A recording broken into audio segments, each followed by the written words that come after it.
So the first card we got is the one of the Bashful, Hopeless Romantic. It's a 4 ink 2/5 quest for free, but this card can't quest unless you have another 7 dwarf in play. So this card in a draft format so we're basically hey guys, how's it going? We're gonna do a tier list for draft basically.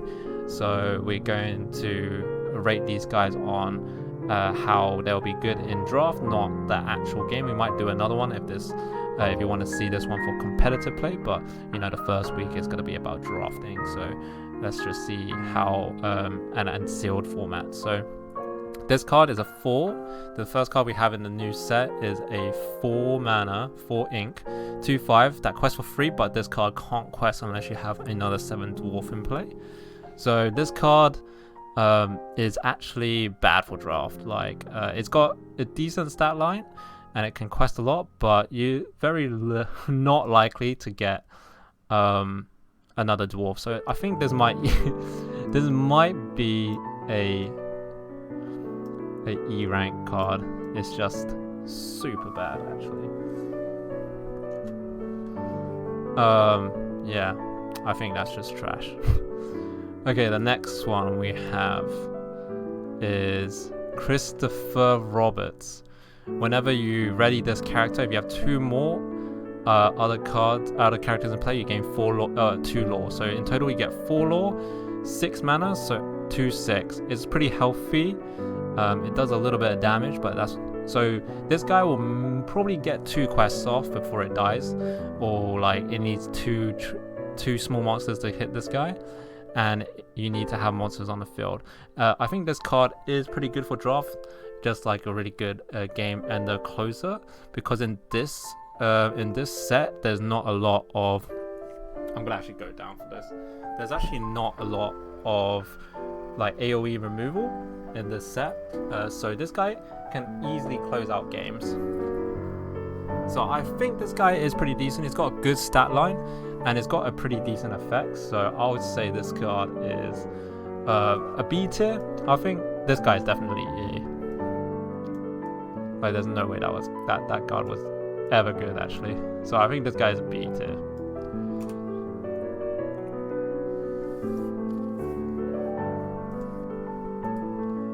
Next card we have is the 1 mana Cinderella Singer for free.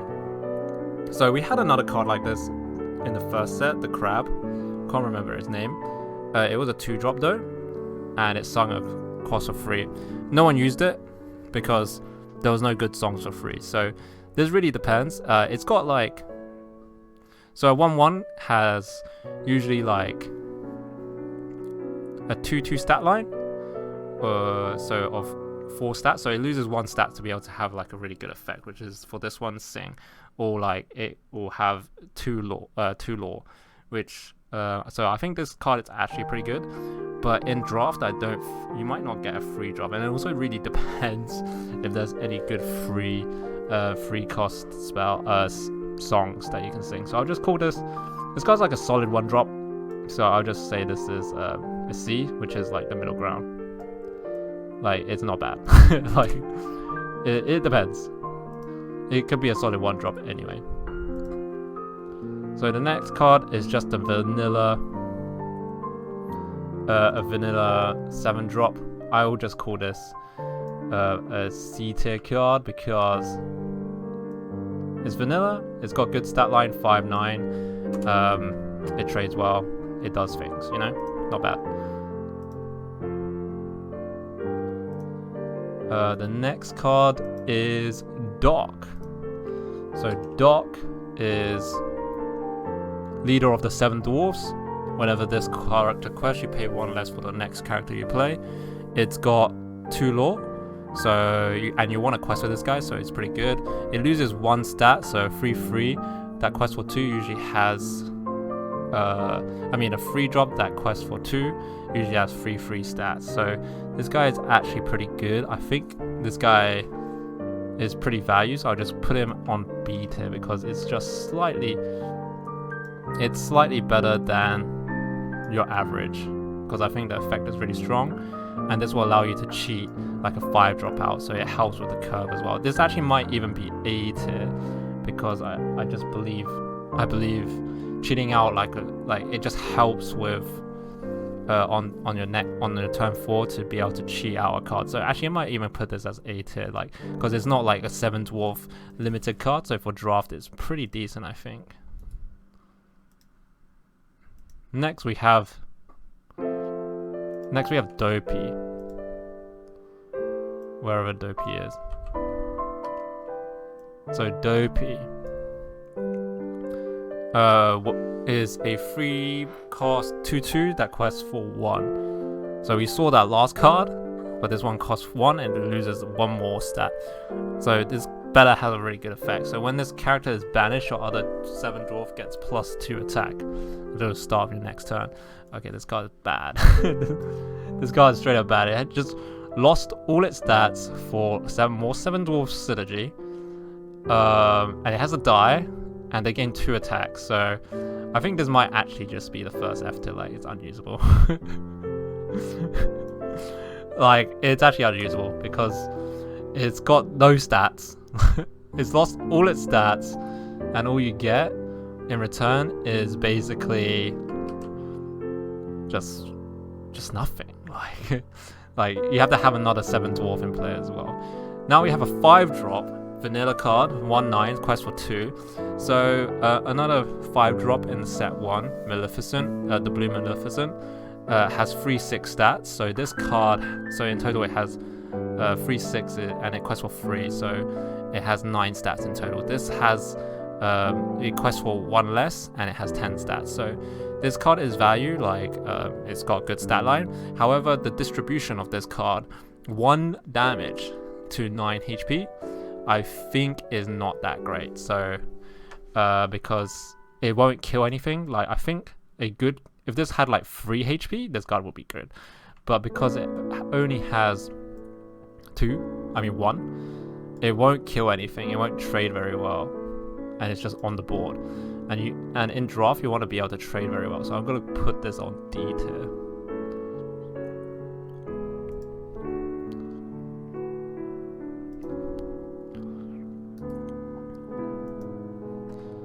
Gaston is the next one. This guy is Ariel. Yeah, this card's Ariel that doesn't draw. So he's a singer. But he's got 1 more stat, so he loses the draw. But he's got 1 more stat. Because I think Ariel, the singing Ariel, in Amber, was a 2/3. This card, I think it's just a C tier. Like, it's got a good stat line, so it trades well. It doesn't quest for a lot, but and the singing's not too bad. So, and it trades well. So I think it's C, just neutral. It's okay. It's okay. Could even be a D because it just doesn't do that much. It doesn't fit the narrative of us trading very well. And then we have Grand Duke. Your prince and prince kings and queens get +1. This card is pretty decent. It's an inkable 2/2 that quests for 1. So this is basically got a 1 ink drop kind of stat line, but it gives your prince and queens a lot of HP. From what I see, there is actually 1 princess.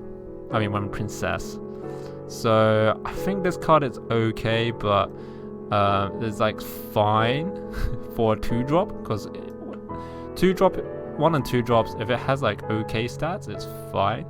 So I'll call this C tier because like it could synergize well, but it very well could be just bad. It very well just could be bad.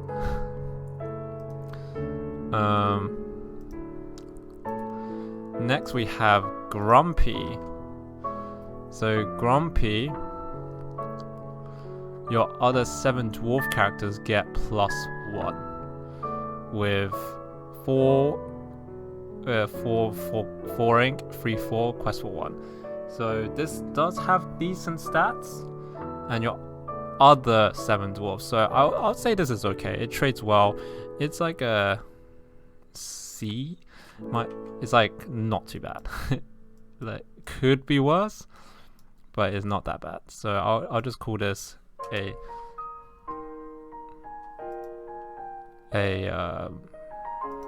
see.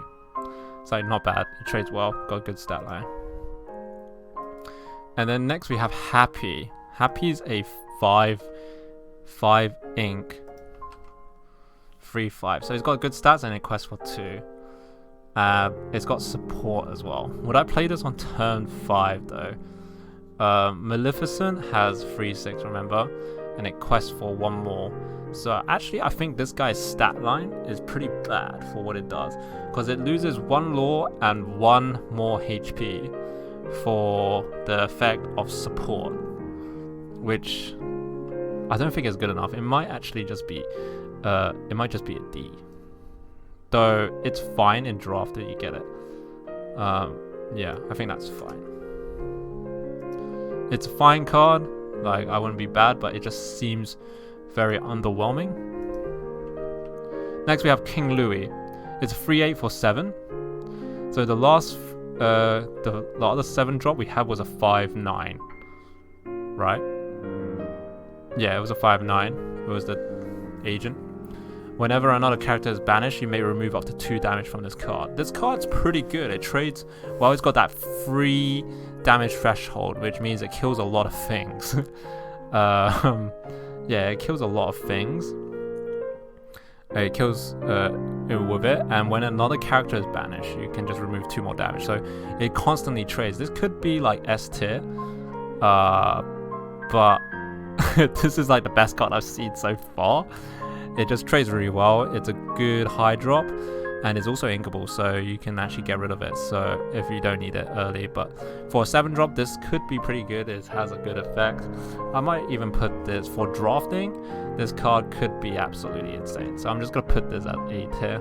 I mean S tier. It might be controversial, but it seems fine to me, honestly.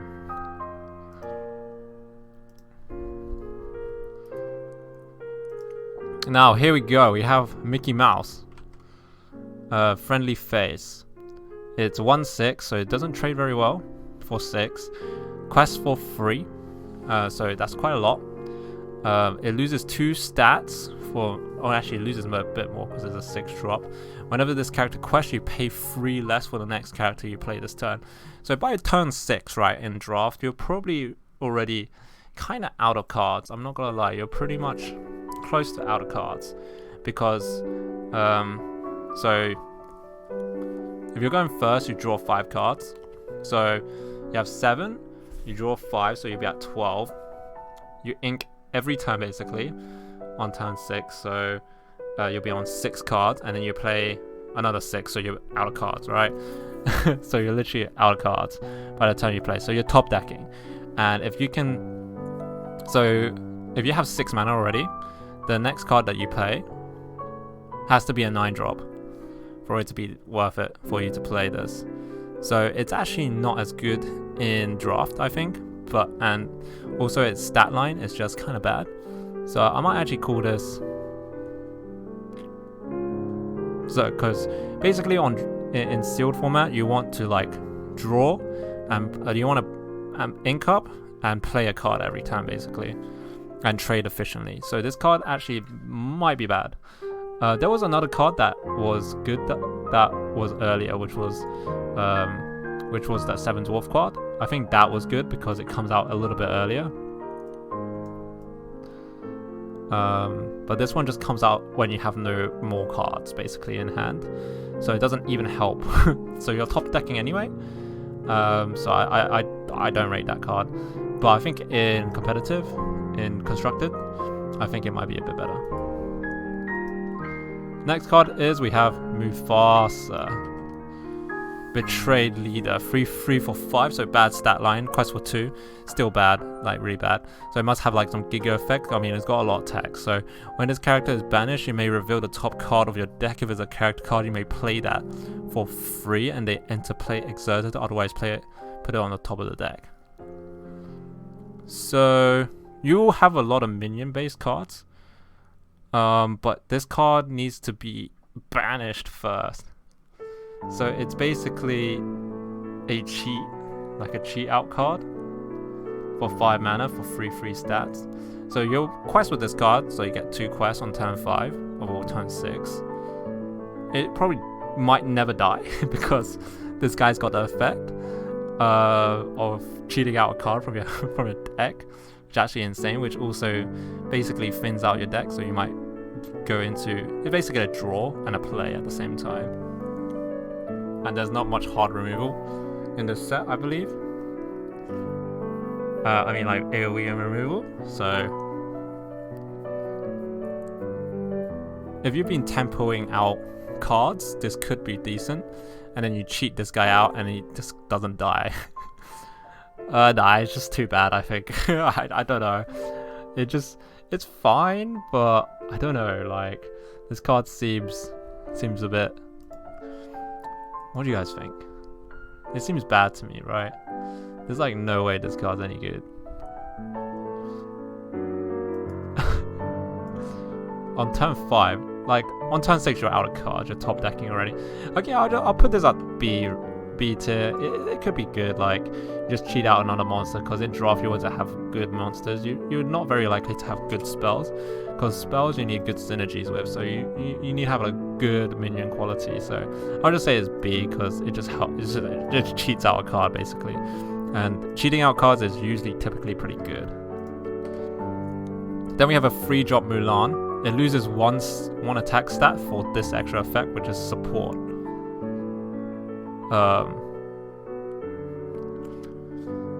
I guess it's fine. For a free drop. I'll probably put that on C tier. It's like good enough.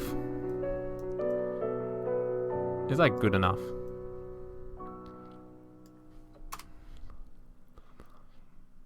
This one card is annoying me though.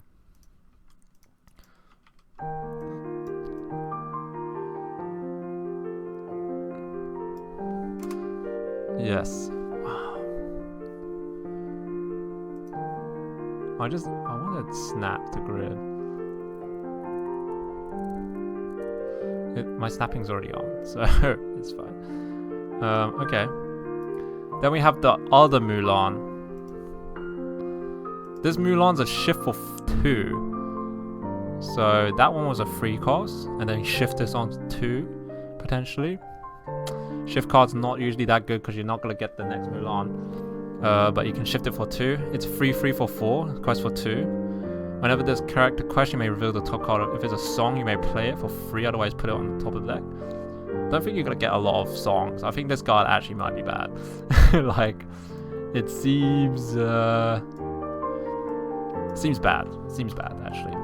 I think it's less good than average, because you won't get a card. you won't get a card. I think it's gonna be D. You won't get a song. Your deck will be like you'll have one song in your 40 card deck. You'll probably never draw it. So I think it's bad. But just a little bit below average, I think. So C tier is like average, you know. So the next card is Nana, Darling Family Pet. 1 free for 2. So a 2-drop usually has like 5 total stats. So 2 free, 2, something like that. When you play a Floodborn character, you may remove all damage from chosen character. So you get to heal. So if you play this on 2, you trade quite efficiently with your 1-drop, and then you heal it.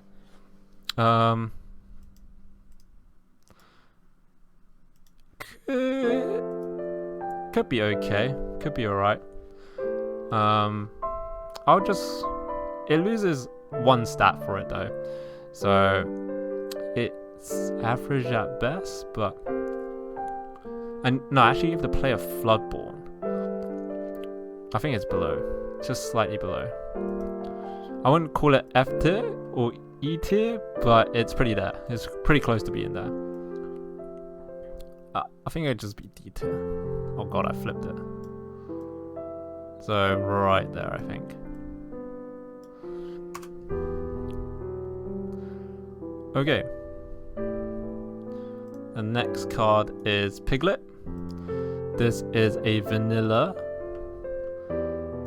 card, 3-drop with 2/4 stats. This is fine. This is fine. It's even actually got a good number, which is 4 instead of the usual 3/3. So this actually survives a lot of things. It survives more than it should. So actually I'll just put this at B tier because of the stat distribution. It's pretty good actually. Like, that's a good card. That's a good card. That one's a good card. Alright, next. We have a Rapunzel. That is a cute art, by the way. Shift 3, so 5-drop. It's got 0/6, okay? For 2 lore. When you remove 1 or more damage from one of the characters, you may draw a card. This is definitely F tier. Like, it doesn't do anything, and you have to heal for it to do something. And to get heal synergy in draft is pretty hard, so I would not play around this card. This card is, unless you do get a lot of draw, this card is good. Like, if you have a lot of heal, this card is good. Don't get me wrong, but if you don't get any heal synergy, this card is the trashiest card possible. So yeah, I would not play that card. I would not play that card if I were you. Okay, so the next card we have is another dwarf. So really cool that we get loads of dwarves. This card enters play exhausted. I mean, that's basically like bodyguard, but not really, because they don't need to, it's not bodyguard. So it's basically Simba. That's kind of bodyguard, that quest for 1 more. I think this card is fine. It's fine. Basically, they still take 2 damage, like if it enters exhausted. So, yeah, it's just fine. And it's got a good stat line. And it quests for 2, so it's fine. I think it's a siege. The last dwarf, Sneezy here. So it's a 2-drop, 1/4. So it has the stat line. Whenever you play this character or another dwarf, you may give chosen character -1 this turn. Oh my god, this dwarf is not bad, but unfortunately it's only 1 damage. But I think it's got a good effect for that 1 damage, so it could give you a good trade basically. So I'm gonna give it a B rating, especially on turn 2. You play like a 1-drop, which is usually a 2/2, and their other 1-drop is on the field, quite like they might have quested or something, and you play this on turn 2. So you play your first 1-drop, and then they play their 1-drop. Actually, no, this card is bad because if you play the 1-drop, oh no, if they play their 1-drop first, they go first, they play 1-drop, you play your 1-drop, they quest, because it's a 2/2, you trade in, but then your turn 2, you play this card, and then you -1 attack on it, and then you trade, you get a good trade, your 1 survives. Now you have 2 minions on board, it's good, yeah. This card's good if you go second. But if you don't go second, it's not good. Well, it's not as good, but it's still fine for later on in the game as well. Okay, so now we have Snow White, which is the Exodia of the once you get all 7 dwarves and the Snow White, you win the game. But when you play this character, you may remove up to 2 damage from chosen character. Whoa! This is basically like the dwarf, but not really, because your 1-drops usually have 2 HP anyway, so they do die, so if you play this on 2. But it's a pretty solid 2-drop anyway. I wouldn't say it's like too good, like A tier, but it's like pretty good. It's got good stats, and it's got a good effect, so to allow you to trade well. So I think this card is pretty decent. So I'll call it B tier. The next Snow White is uninkable. But you play, and it loses 2 stat points for you may play 1 less. You use 1 less mana to play 7 dwarf. This card is so bad actually. Unplayable. F tier. It's just F tier. It's unplayable. It's unplayable. Okay, now we have the next Snow White. So this is a shift 4. So you have to wait a turn after you play those Snow Whites. Whenever this character quest, you may return a character card from your discard to your hand. So it's not even a 7 dwarf synergy. But what if you would play this like normally? So this is an uninkable 6 drop. So you want to try to get as many inkable as possible. But 3/5 is pretty good stat line for 2 draw and a good effect. I think this card is actually pretty good because whenever this card quests, you may return a card from your discard to your hand. So that is basically a draw. So you can use that card to quest more. So this card is actually quite sick nasty on turn 6 if you can get to it.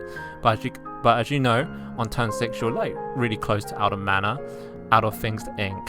So you might not even be able to play this card. And then on turn 7 is when this card starts to get value and you can return a card, but you have to you're forced to quest. So can't trade. You just have to quest and try to get that value from there. I think this is an A tier card actually. It's pretty strong because it's just at that point where you're just out of cards, and this can push you to push you to gain more resources basically in terms of ink or another character to actually play on turn 6. So I think this card is really good. This is a good turning point. I wouldn't call this S tier, but I even might call it S tier. This card is that card's game winning actually. That card is game winning. The next card, the Queen. So the Queen is a shift 2. Would I play this for 5? It's got 1 less stat than the card that we just saw, and that was a 6 drop.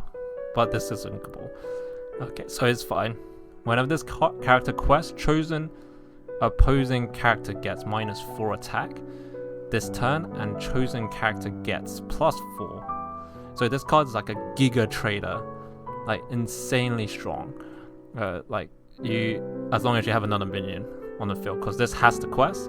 So and then you can trade.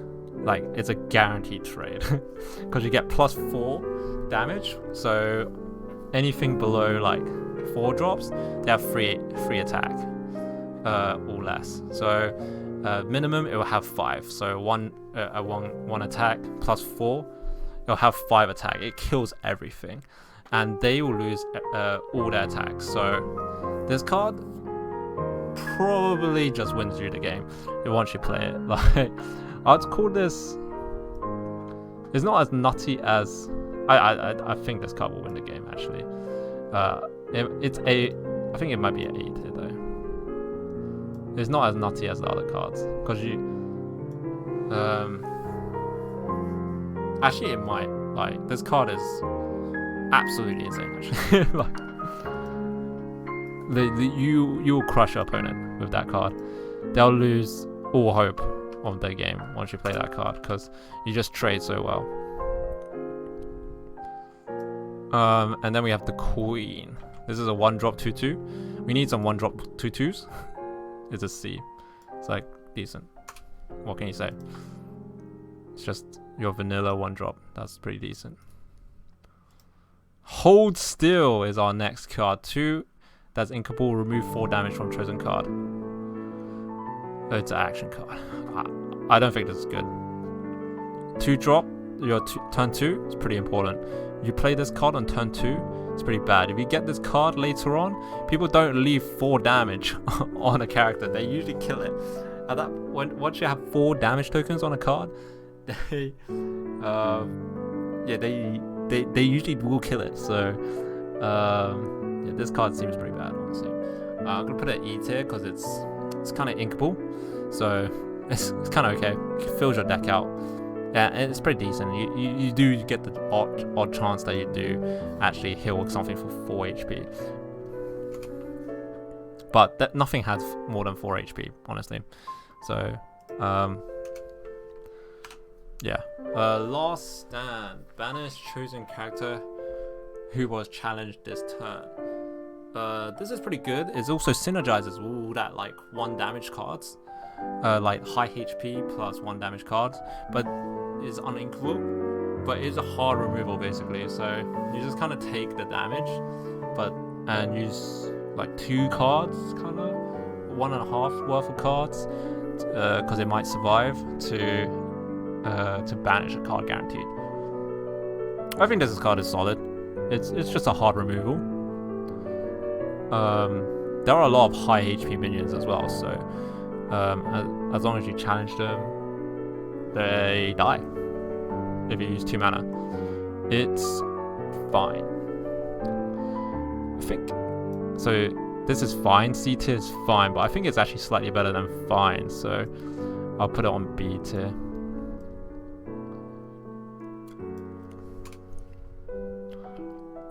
Yeah, it's slightly better than fine. Painting the Roses Red. It's a song. 2-drop song. Up to 2 chosen characters get -1 attack this turn, and you draw a card.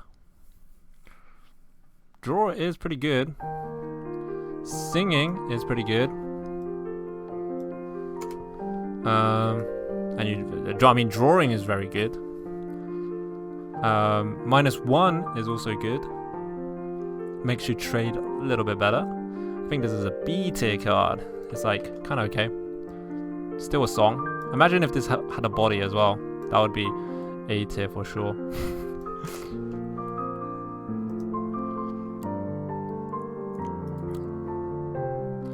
Okay, the next one. World's Greatest Criminal Mind. It's a 3-drop song, so this is your 3-drop synergy. Banish chosen character with 5 or more damage.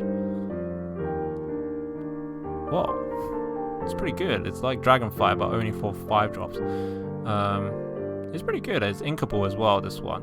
So, and it's lower cost than Dragonfire. I think this might be A tier. It just kills like a lot of your high damage threats, I guess. But the thing about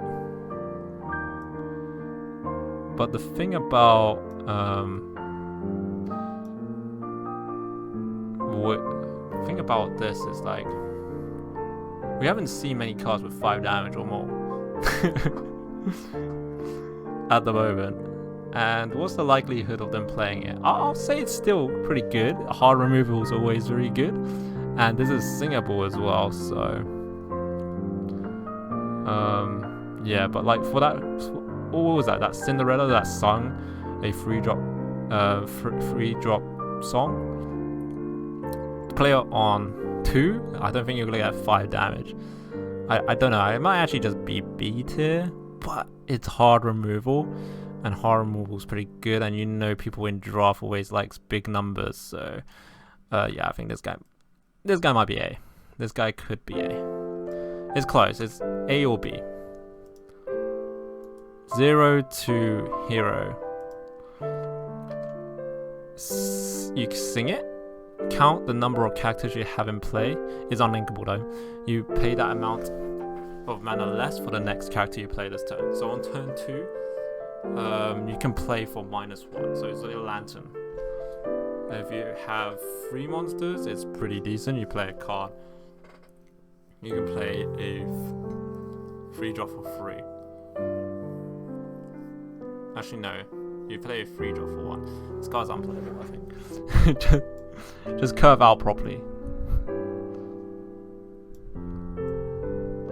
It's a waste of card, and it's unlinkable. It's trash.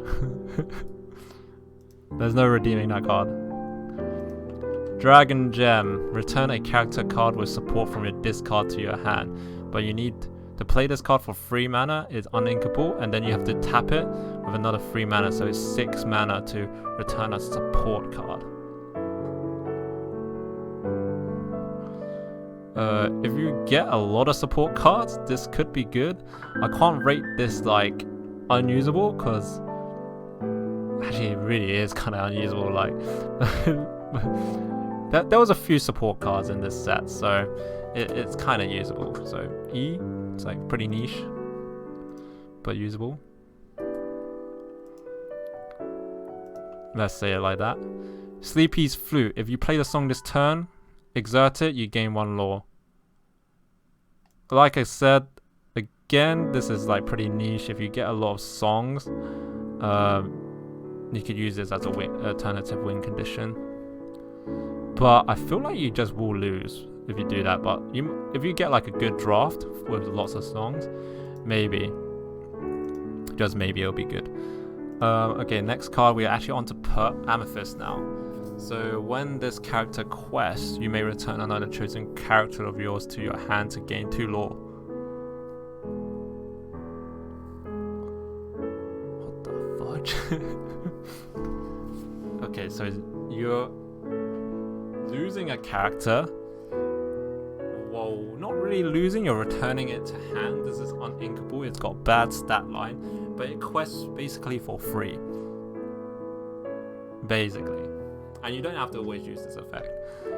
So basically you bounce it back and then you can play it again for another on play effect for free drop. This is usable.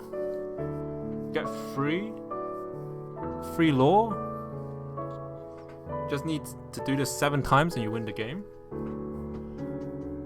I think it's a D tier. It's like borderline being just fine, but you need a little bit of synergy because you need to have like a good on play effect. It might even be like worse than that. It might even be worse than that. Who knows?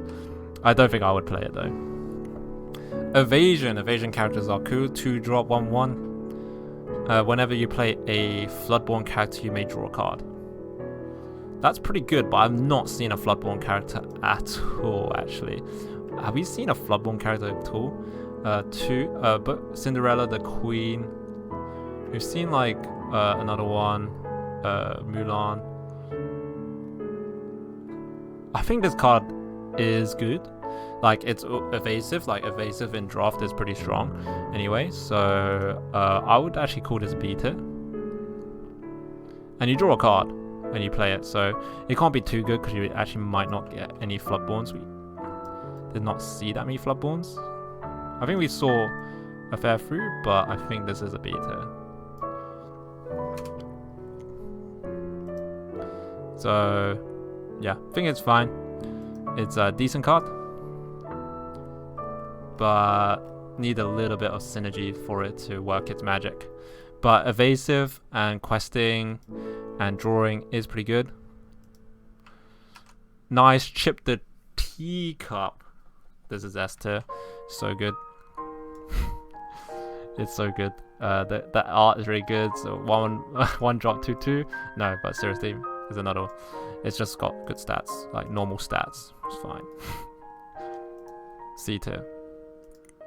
But his art is way better than the Queen. So yeah. So this is the Pongo. This is the Pongo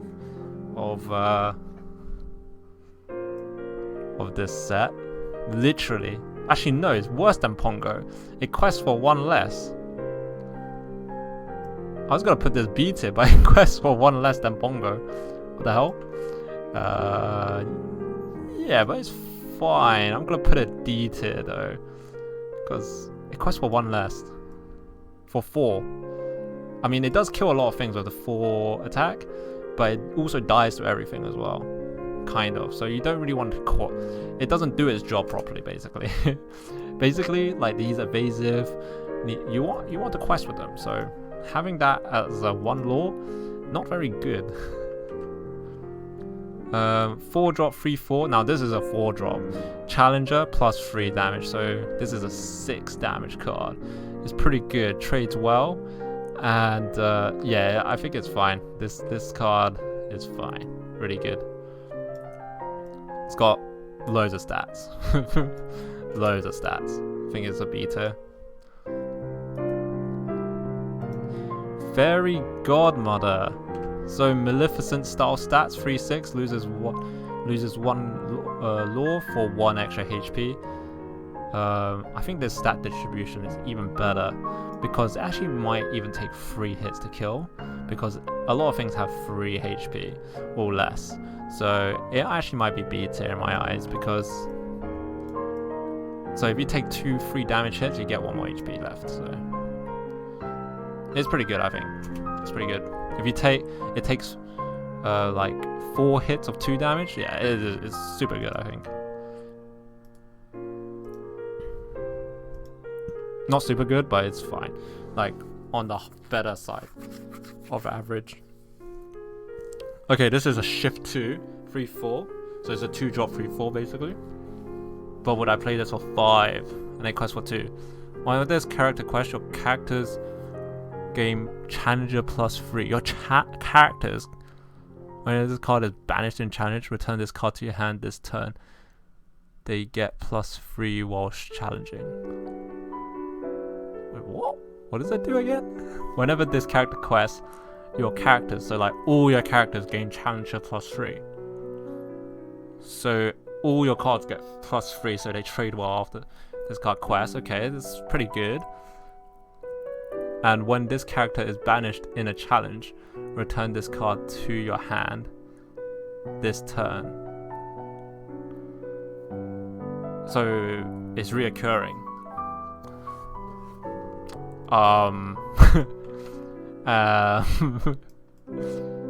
This might be the actual S tier. Like, it actually kind of breaks the game. Like, what? It just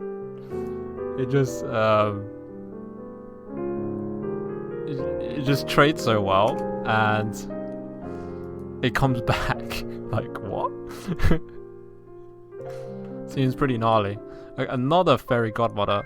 This is a 3-drop 3/4, so above average stat line. It loses 1 quest for 1 more stat even.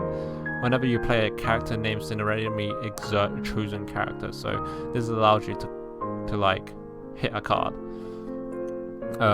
exert a card, and then hit it again. Basically, just forces a good trade. I think this card is really good. A tier, could be S, but as you can see, the S tier kind of just completely breaks the game. Like, it actually completely breaks the game. I might even put this guy, this bamboo, down a tier because it's actually not that good compared to what I've read from those cards. Actually, those cards seem so nasty actually. And that card seems quite good, but they're not like unreasonable, like insanely strong. Okay, the next card. Hey Hey. When this character is banished in a challenge, return this card to your hand. A 2-drop 2/1. That isn't this like the best card ever? Like, you just constantly have a 2-drop in hand that you can use to quest the next turn. I mean, you can use it to trade permanently. And then you can like lore of it, like, and then this card is insane. Like, it's an A tier though. It's like an A tier worth of insane, because it's good. It's reoccurring. It's do damage, but it's not as insane like what I heard from. Like, I was gonna put them on the same tier, but for example, this guy also comes back to hand, apparently, this fairy godmother, and also gives your other guys stats. But then again, this guy is a 2-drop, so maybe this guy is just like, this guy must be pretty good as well. This guy's actually insane. Ginny Cricket. Evasive is good. Only quest for 1, so kind of beats the point of evasive. When you play this character, if you have a character named Pinocchio in play, you may draw a card. I've not seen a Pinocchio card yet, but it's evasive. It's got okay stat line, like slightly less for the evasive tag, and you can draw a card. I think I'll just call this a C tier for now, because I don't know what Pinocchio does. If I see a Pinocchio and it has some Giga synergy, but anyway, even if it doesn't have synergy for draft, you won't necessarily get another Pinocchio, so it's not good. When this card is banished, you may draw a card. A tier, pretty good. Decent stat line, and you draw a card. So this like refreshes basically. It's good to just play on turn 2. Good to quest. Good to ink. Good to do anything with. Good to trade. Not not so much trading because it's only a one attack, but still fine. It can be annoying on board. They might never ever get rid of it though. Okay, Madam Nim, the Fox. When you play this character, banish her or return another chosen character of yours to your hand. Rush for free. And so you have to bounce back a card. I actually do not know how to feel about this. These cards, like, it's a good card, but you have to bounce one back. I can't see bouncing back a card being better than just playing, because basically you have to play turn 2. I guess you can quest first or whatever, or attack and then play it. I guess I just kind of have to put it as free. Like it's like reasonable. And it's got a good stat line. It's like got good effect. It's fine. Okay, the next Madam Nim, Purple Dragon, evasive, quest for 4. So it's basically the Mickey Mouse Taylor. When you play this card, banish her or return another 2 chosen character of yours to your hand. So you're on turn 7, turning 2 cards off, as well as playing 7 mana for this evasive beast. That has a lot of defense, so even if they have evasive, they might not even be able to kill it. And it's got 5 attacks, so it does kill every evasive monster I've seen so far. But it's on turn 7, so like I said before, when you're on turn 6, you'll run out of card. You'll be top decking then. So when you're top decking, you can't do the normal, which is to ink and play a card. You either ink or you play a card. So turn 6 is when that really happens. So if I draw this card, you won't be able to play it. So the only choice left is to either keep it in hand or ink it. So I think this is actually bad. I definitely wouldn't want to play this. So turn 7 is like the tipping point of like good card and bad card. Like it has to be super good for it to function, basically, to be usable. Okay, Madam Nim, shift 3, 2/5. Play a character with 4 or less for free. So you have to exert this to play. It costs 4 or less. So you cheat out card. Can you do this straight away? I don't think you can. They gain rush at the end of the turn, banish them.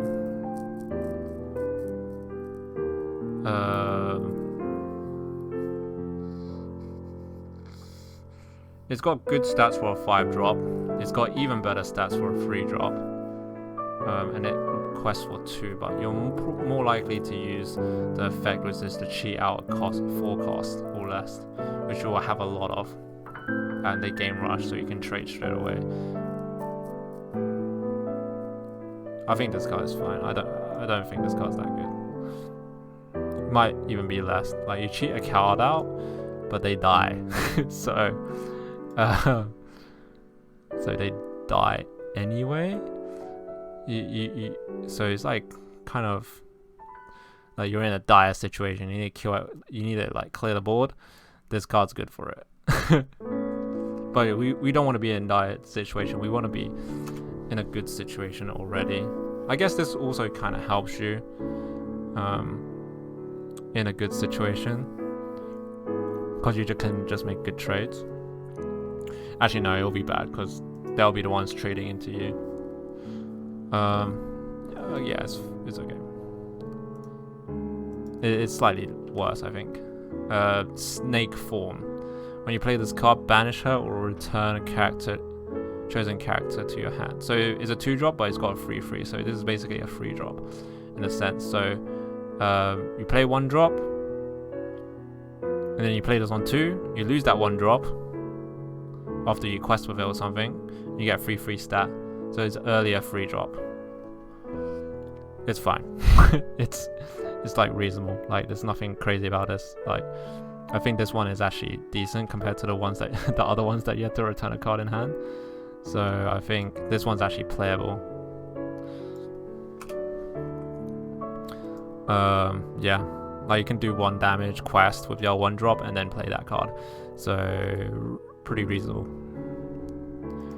Next we have Merlin. When you play this character, it's a 3 drop 3/3, and when he leaves play, chosen character gets Challenger +3. This is fine. It trades well as well, so I'll put this better on B tier.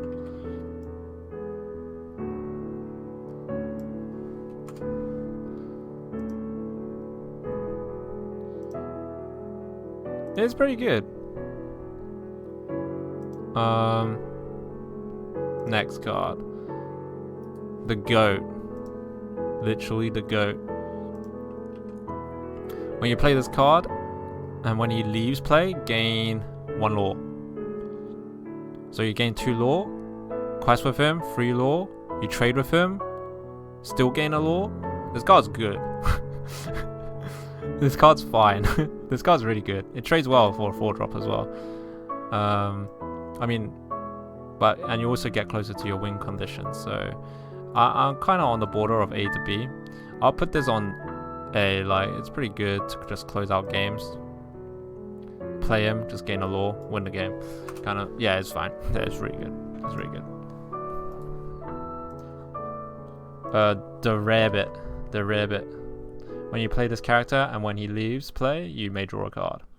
This card's good, uninkable though. Slightly less stats, but you do get a draw. And draw is pretty good. And there's 2 draws as well, so it refreshes itself and more. But you can't ink, so it's really... I have not seen many uninkables though. So this card is actually pretty decent. I also would put this on A tier, because it's just so much good utility there. A drawing is always great. Okay, this is your 6 drop card. No, your 4 drop card. Whenever your other character is returned to your hand from play, this character gets 1 lore extra this turn. So it's good with the Madam Nim stuff. But realistically, you have this on play. It doesn't trade well. It's got 1 man. I think this card's like so bad. It's pretty niche, I think. I would not run this card. Like 1 HP, 1 attack things aren't very good. Unless they're like a 1 or 2 drops, or they have like some sickening effect. Okay, Merlin Squirrel. When you play this card, character, and when you play this character and when he leaves play, look at the top of the card, put it either at the top or bottom. This card is like a fine card. It might even be less, like you might not even want to play this card because it's got less stats and you don't like draw it, you just kind of look at it. Just like, oh yeah, yeah, it's fine. It's a good 2 drop, but I think it's just slightly less power level than just drawing like a normal card, like a normal 2 drop that's 2/3 or something. Peter Pan Shadow. Evasive, 2/3, quest for 2 for 4 drop, not inkable though. Has a good stat line. It's also got rush too, so it's evasive and rush, so you can actually trade well with it. It's also got 3 HP, which is good. Your other characters with rush gain evasive.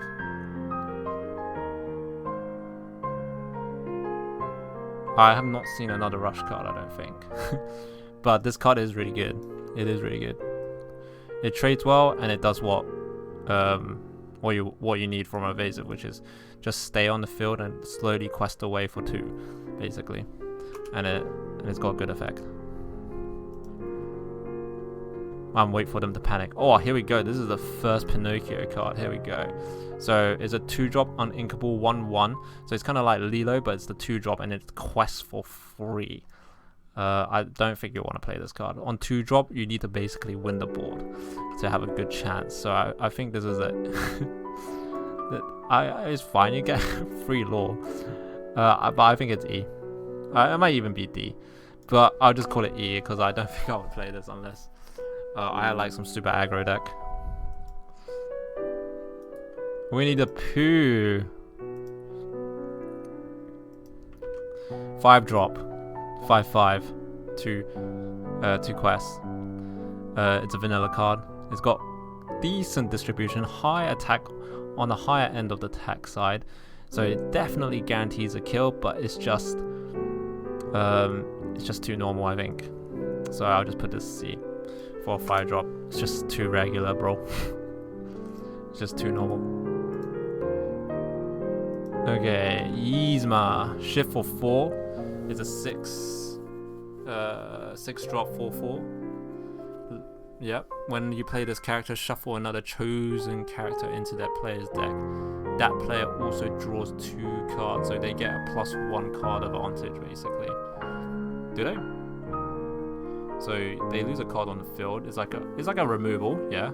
And they draw 2 cards, so they replace the one that they put back in, and they draw extra one. So it's +1 for them, but it's also on that turn 6 play. So that's when they are out of cards, right? Like everyone's top decking on turn 6.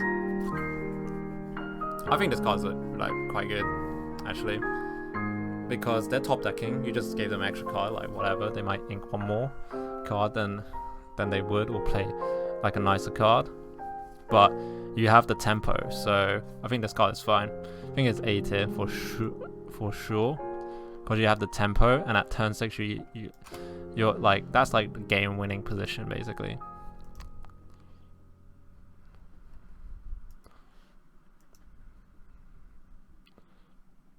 And you can also shift that card from this card. So Yzma. So it could be a 4-drop as well. This is a really well stated card, but I think it's just too regular. So I'm just gonna call this C tier.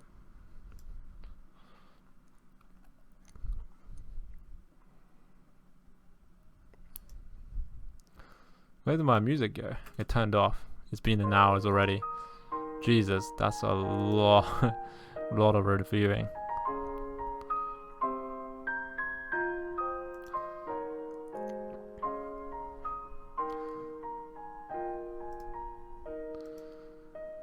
Okay, what's my next card? Gruesome and Grim. We might split this off into 2 parts, actually, if that's the case. I'll finish off this color, and then we might come back tomorrow to do some more. A character with it's a song, you can sing it for free. 3-cost monster. It's uninkable though. Play a character with 4 or less for free. They gain rush. So is that like that one monster, but is in a spell form? It's just, I think this is just bad. Like, I think this is unplayable. It's unplayable because of the fact that you kind of lose 2 cards. You lose this card and the person that you played. Oh yes, this is my favorite card. I'm stuck, step bro.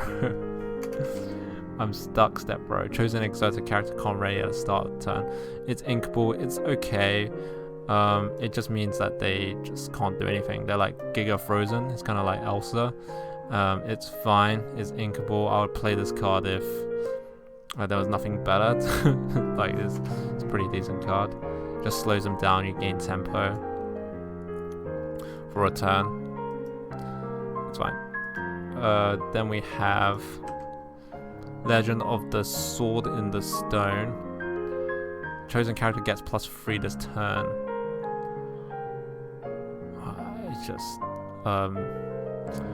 It's just a removal basically, but you have to kind of sacrifice your own guy. So I think it's fine, but it's a removal that you kind of have to have some extra card for. It's not like a smash or something. Extra, like 3 damage from the hand. You need to have a board state. So what does this mean? For you exert this to exert one of your characters. Exert this, exert one of your characters, exert chosen character. So you use this item, exert one of your characters, and then you can exert another one. Unusable. Doesn't make any sense. There's also 4 mana. There's a lot of it. You have to use a lot of resources to actually start doing this. It's not that good, I don't think. I think that's kind of unplayable. You have to use so much resources to do that. We have Crockett Mallet, which is banished this item, chosen. Yo, thanks for the sub, Ash. How's it going? Did you miss me, puppy? Yes, I definitely missed you. Where have you been, step bro? Thanks for the prime. We're just doing a tier list for the new upcoming Rise of the Floodborn set. Work has been hectic. Whoa, no way. Why has it been hectic? Pretty much been working for the past 6 weeks, 24 hours a day. Should I call the police or something? Everyone loves tier lists, so there's ones of 1 mana. Banish this item. Chosen character gets rushed this turn. So you have to play a monster, and you have to use this card, and then you have to get rid of this card, so you can trade. It's not that good, but it's usable, but it's not very valuable unless you're like in a dire situation, because you can't ink this card as well. What's a go live that went tits up?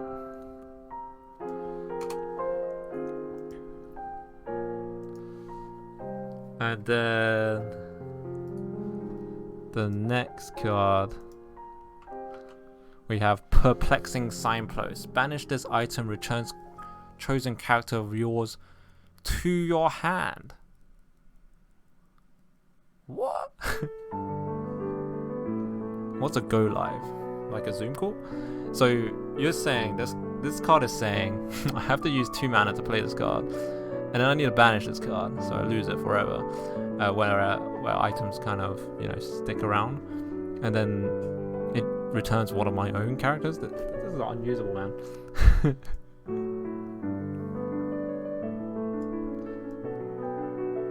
This one is actually unusable. When a client has their cut over from one system to another, I'm responsible for moving the data, but something went sideways. I've been working constantly to rectify it. Oh no. Bad networking, bad networking.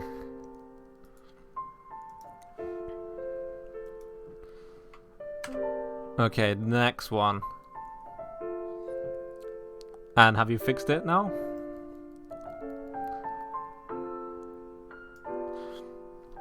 I hope you have. I'm actually also working full time now, so good news. But it's actually tragedy. I mean, I was working full time before, but it's just one job. Now I'm working before I was working 2 jobs, for full time hours, and also freelance stuff as well. This card, Sorcerer's Spellbook. You use this, use a mana as well to gain a law. I think this card is fine. This slowly gets you to your win condition, so it's pretty good. You do have to use a mana for this, but if I play this for free and then or have on turn 4 have nothing to do, I can just use it to slowly win, and I just need to do this 20 times and I win. Pretty reasonable card. I'll call this beta. Pretty reasonable.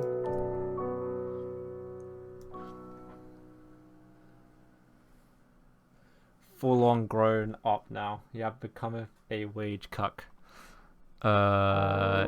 Yes. No, kind of. I don't really do anything though. They just gave me full-time hours and I don't do much.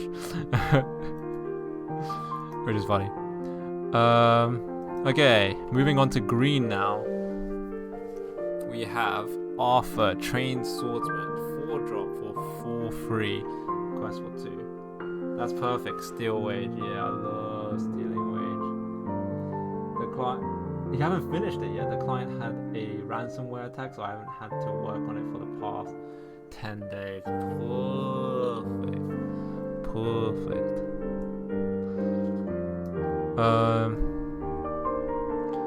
You gonna come play some Dota? Everyone's dead now.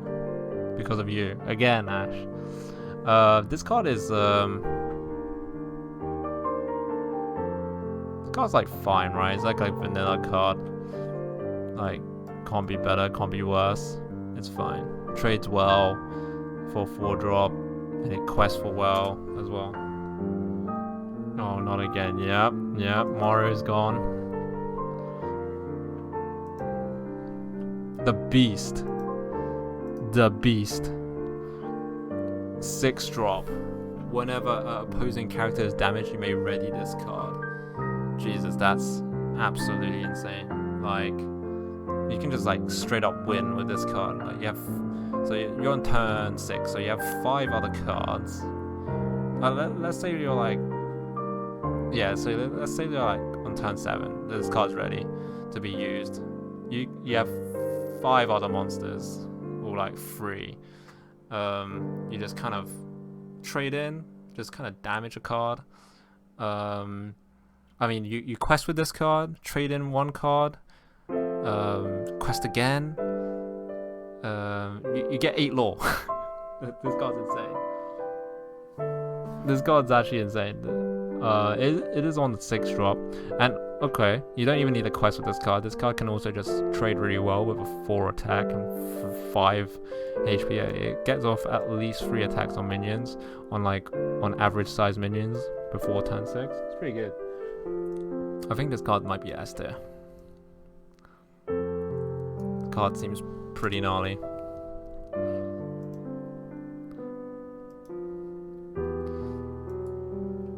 Yeah, what are you up to now, Ash? You just chilling? Okay, next card, Bell, 3-drop, uninkable though, 2/4, so good, like normal stat line. While our opponent has no cards in the hand, this character gets +2 lore, so he quests for free if your opponent has no cards. But if you play this on turn 3, they're gonna have some cards in hand. Go outside, touch some grass? No way.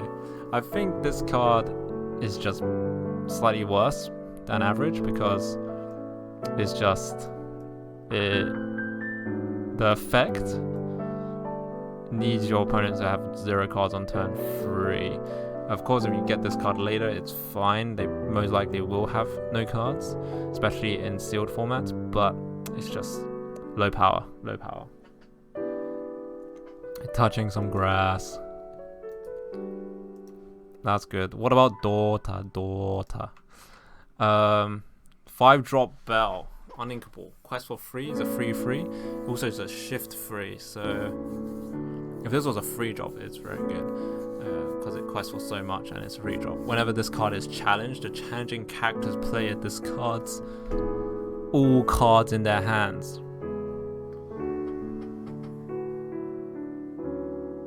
You missed TI? No way, you didn't watch it on the side. This card, you got to discard all of your opponent's cards, or you quest for free. But just think of it as a 5-drop in quest, because you might not get that extra bell. Is this card good? Would I even touch this card on turn 5? Oh wait, actually on turn 5 they're like on 1 to 2 cards only left anyway. So they'll probably like and you can only like quest with this on turn 6, so this card's actually not that good because they're probably almost out of cards anyway. I think this card might be just average actually. I thought this card might be really good, but in like a draft format, sealed format, they're probably already out of cards by turn 5. So that card seems pretty just okay. It's just fine. What do you think? Okay, we have Bucky next. I think I'm gonna finish green and then I'm gonna cool it a day and just chill for a bit. I'm gonna finish this green and we'll finish it up tomorrow.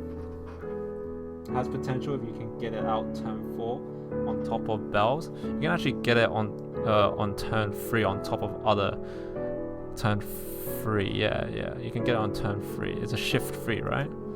This is a shift 3. Yeah, it's a shift 3. So you can get it on turn 3. But bell is also free. There might be another bell that's a lower cost, so pretty unlikely. So we're talking, our tier list is for drafts, so whatever you open in 6 packs basically, so you might not get a 2-drop or 1-drop bell. So yeah, I think it's like okay. It's like fine. Okay, this guy's got wards, so this guy can't be removed for removal, but there's not been much removal, like hard spell card removal. But whenever you play a Floodborn character, each opponent chooses and discards a card. Whoa.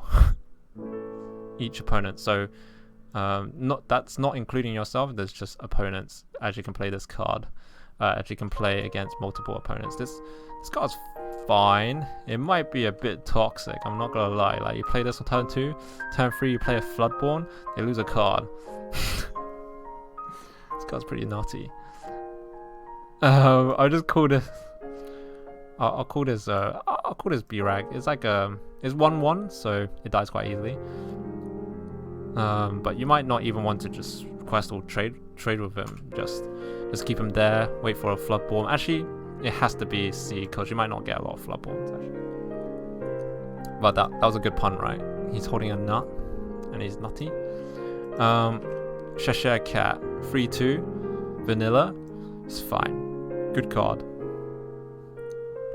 Actually, because of its stats distribution, you can actually die to a 1-drop, having only 2 HP. So maybe a D, because it's just bad, just bad, bad stat distribution. Okay, we have Daisy Duck. Whoa, this is the first Daisy Duck card.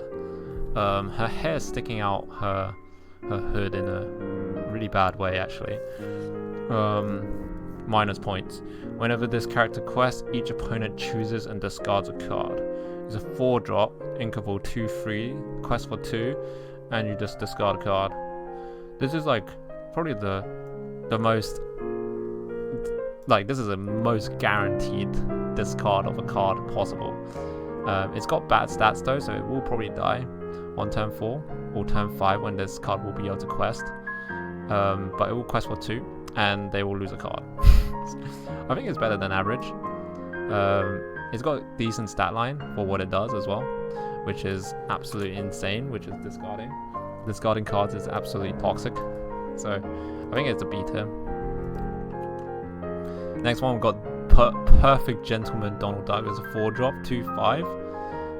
It's got 7 stats, so that's a normal 4-drop kind of statage. You can also shift this on, so you can play this on turn 3 as well.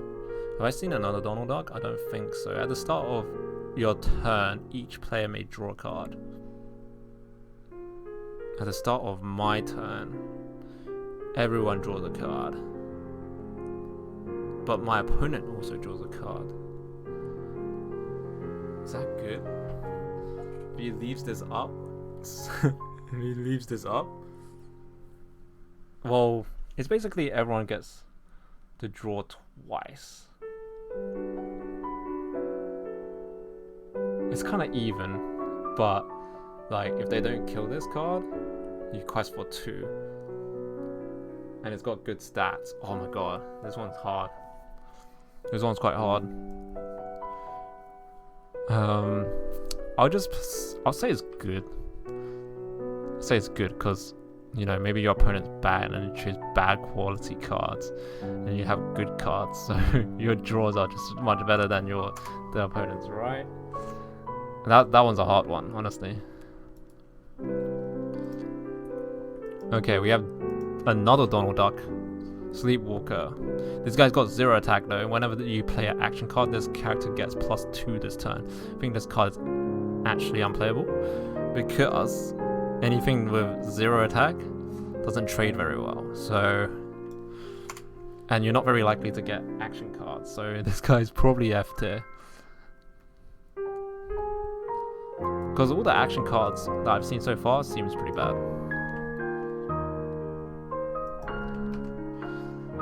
And then we have another 7-drop Felicia, Dr. Felicia. We had another 7-drop Felicia last one. This one has evasion, it's a 7-drop 4/4. It's kind of like the Mickey Mouse Tailor, but it only quests for free. Whenever this character quests, chosen opposing character can't quest during the next turn. Okay, this is actually kinda good, but it's at that point where it's 7 drops. So when you're at 7 drop, like I said, on turn 6 you run out of all cards. You're basically top decking by then. If you're playing every turn in a way where you inking and then playing a card. So on turn 7, you top deck this card. You either play it or you wait for it. So this card is actually pretty good. You just play if you play it on 7, and then you quest on turn 8. It's evasive, so it's hard for them to kill. And then they can't quest with a certain character as well. And this could just win you a game if you're like in a 1v1 late game situation. So I would say this guy is pretty good. I think he's B tier, but of course he's not that good because he's coming out at 7 drop.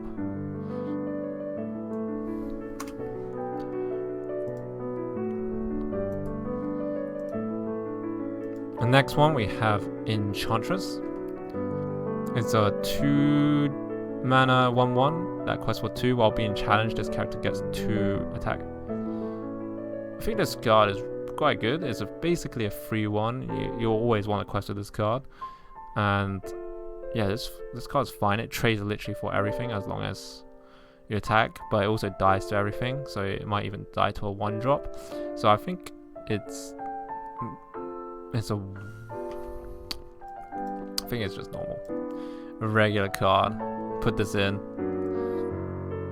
Normal. C's like regular power level.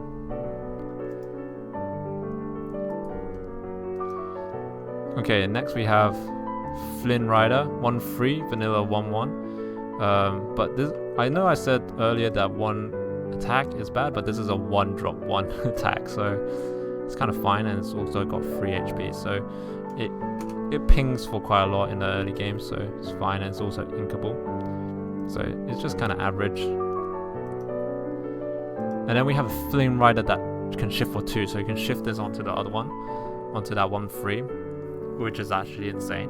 And then this card kind of quests for 4, which is kind of insane with evasion. And it's got good stats for a 2-drop. Also, if you play this on, and then it's also got the effect, this character gets 1 less lore for each card in your opponent's hand. Oh, that's actually pretty bad, actually. This card will probably quest for 0, actually. If you play this turn 2. So you start with 7, you play 1, ink 1. So if they go first, you'll be at 5 cards, and then you'll draw 1, then ink 1 and play 1. So 4. You're probably, if you play this on 2, you're probably playing this. You're not getting value out of this card. But then again, you're probably trading for that 1-drop, and it's got evasion too. So I think it's fine. It's just like a regular relic card, but later on in the game, this card gains up actually a lot of value. So maybe it's a B too.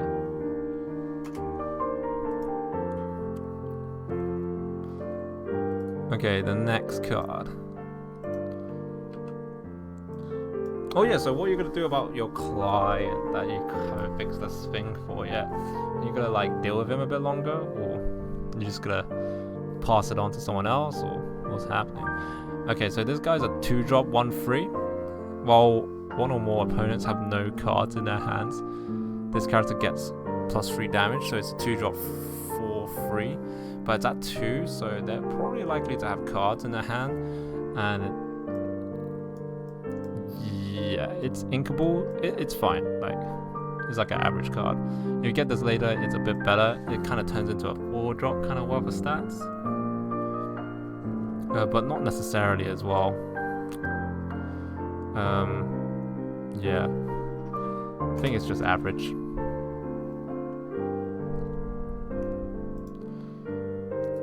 Little John. Oh, dude, it's Little John. It's like It's like that restaurant in Birmingham that you talk about, that Big John's or Dirty John's. This guy's him, Little John. Is his brother. Is a 6 mana 6/6 quest for 2. I think this guy's fine. Might even be a little bit bad because it's on the higher damage side. Like, it's got enough damage, but it doesn't have that much HP. No, that's Big John's. Big John's is good. This guy's Little John. His like rival shop. Okay, see, this is a 5-drop 2/2, so bad stats is even uninkable. So this guy must have like the Giga effect.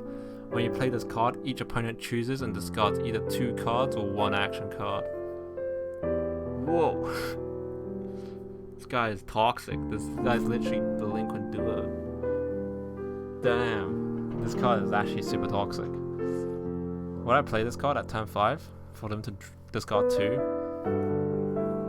This means that they'll be top decking a little bit earlier. They'll be literally be top decking on the turn you play this, if you play this on 5. If you play this later on, they probably already don't have any cards left. So you're playing a 5 mana 2/2. That quest for 2. That's uninkable. I think this card's like kinda average. It's like fine. But it's got a little low stats, but it's fine. It's kind of toxic, so discarding cards is kind of toxic, you know.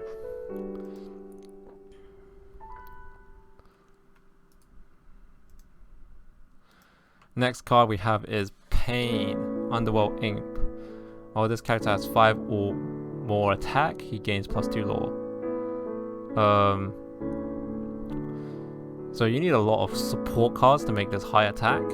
So he can quest for free, but if you have 5 or more attack here, you are more likely to trade. Am I not? Like, this card fundamentally doesn't make sense, but I can kind of see it. Like, your support cards will quest and then you accidentally get extra damage, so it's fine, but this card kind of doesn't make any sense, and it also relies on you to have a lot of damage randomly given to him.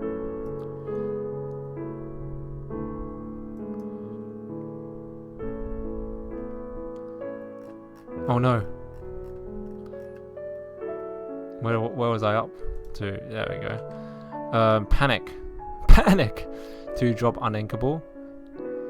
They look like they're from the same universe. When you play this card, chosen character gets +2 attack this turn. If the chosen character is Pain, he gets +4 instead. Oh, it's a synergy card. You use these two to synergize together.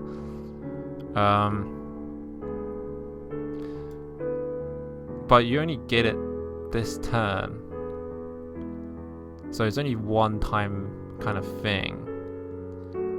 It's next to him. Like, it's just like a one-time thing. Might even be worse because this guy's uninkable. Like, it's kind of unplayable, and you have to have both of them together. Like, that card can kind of still be used, but this card is actually unusable.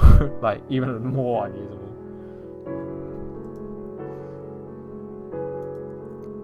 Oh, here we go. We got Pete. I love Pete. He's got ward, so he can't like kind of die. He's a 5 ink 3/4 with that quest for 2, so he loses 2 stats for some effects. So whenever you play an action, this character gets +2 attack. Or this card has 7 or more, he gets +2 lore. Okay, this guy seems really underwhelming. Like, why do you need to use so much, give him so much attack for him to do anything? He's bad. He's bad. It's hard to find good action cards that you want to use as well. So, overall, bad. Prince John. 3 mana, 1/2, quest for 2. So he loses quite a lot of attacks. He loses like 1, 2, 3 worth of stats to be able to, whenever your opponent discards 1 or more cards, you may draw 1. Okay, this guy's bad. The cards I've seen is like to discard cards are pretty hard already, but like if this does go off, with a discard, you'll probably won the game already. So, but he's got bad stats. He's uninkable. If you have synergy, he's good. So it's kind of a niche card. Still kind of usable. But these cards are these cards are definitely unusable. The F tiers are definitely unusable. The E's cards are like bad, but they're like kind of usable if like they're good if you have synergy. The D ones are like slightly worse statted than the good ones, and the B tiers are like a little bit better than these guys. And then S tiers are like super strong. Like they're like ridiculous. If you play this card, you probably win this game. And then A tier are just like amped up the versions of B tiers. Queen of Hearts is the next card. Nice art as well. It's a 2-drop, uninkable. Quest for 2, 1/2, so less stats than normal. When you play this card, deal 1 damage to chosen damaged opposing character. This card's actually pretty decent actually. Like, you just play this card, it's like a mini Tinkerbell. You have a 1-drop. Maybe that 1-drop's a 1/2. They quest, you attack them. They take a damage, and then you finish it off with this card. It's kind of just normal. It's like a normal card. It's like a good damage kind of card. Not too bad. Not too good either. Because it's uninkable. But it's fine. Evasion, it's a 4/1. Wait, isn't this just bad Pungo as well? It's like another Pungo that's just bad. It's like, no way. I just saw another Pungo that was bad. Quest for 1 less, so... so this is what Pungo should have been. Pungo is just insane then. Like, he's like a 4/2 that quests for 2. That's got evasive. Yeah, this guy can quest for 2, but he's no Pungo. Like, he's slightly worse than normal, unfortunately. And then Ray, so he's a 5-drop, 3/3 that quests for 3. I think this card's actually okay. It's got the same stat as Pungo, but it's got 1 like total stats as Pungo, but it's got 1 more. So I guess this is like a normal card. But evasion is pretty strong, and that, from what I see, there's no hard removal, like it's a lot of hard removal. So this card might even be a B tier. Like if you play this on 5, you're gonna have troubles getting this off, and you're questing like really quick to get to 20. You need to do it 7 times, and you win the game. So yeah, that card's pretty decent.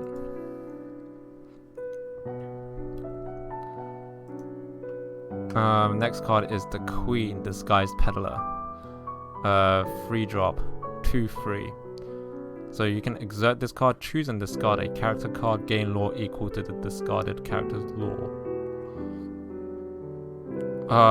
This card has no lore in itself. So basically you're questing like a normal person, like a normal day, like a normal character, but suddenly you have to discard a card. This is so bad. Like, what? Like, you might as well just play a normal card that can just quest, you know? This has to be unplayable, right? Like you just... This card could have just been a normal card that could quest normally, you know? That's just bad. I've never seen a card that bad. Okay. Could have just been a normal card, you know?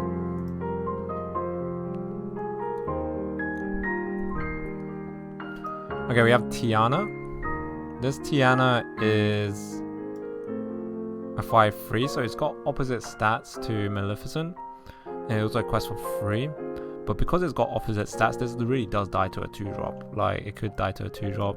More likely a 3-drop, but this does die really easy. So I'll call this a D tier card because it's just slightly worse. Just slightly worse. I mean, yeah, it doesn't have as many stats as the Maleficent from the first set, and also it just got the wrong kind of distribution, so it's just bad. This is a normal 5-drop, so... But it's still got slightly less stats than Maleficent. Like, actually, yeah, this has to be Like, slightly worse, because it's got worse stats than Maleficent. Actually, no, it's got better stats, because it's got more damage, but the distribution means it dies to, like, 2 things that have 3 attack. It dies to 2 things that has a 2 attack, 1 attack. I mean, 1 thing that's got 2 attack, and 1 thing that's got 3 attack. Yeah, this card's bad. It just dies to a lot of combinations of things. I mean, it's not bad. It's just below average. And then we got a song for free. Return chosen character of yours to your hand to play another character with the same cost for free. So you're swapping a card. Is that good? Why not just play a card? Why don't you use 3 mana to just play a normal card? This card's bad. Unplayable. I think we got 5 more cards, 6 more cards of green, and then we're gonna call it a night for that, because I'm getting tired, my throat is dying, and yeah, we'll continue on tomorrow with the quest. I mean, with the tier list.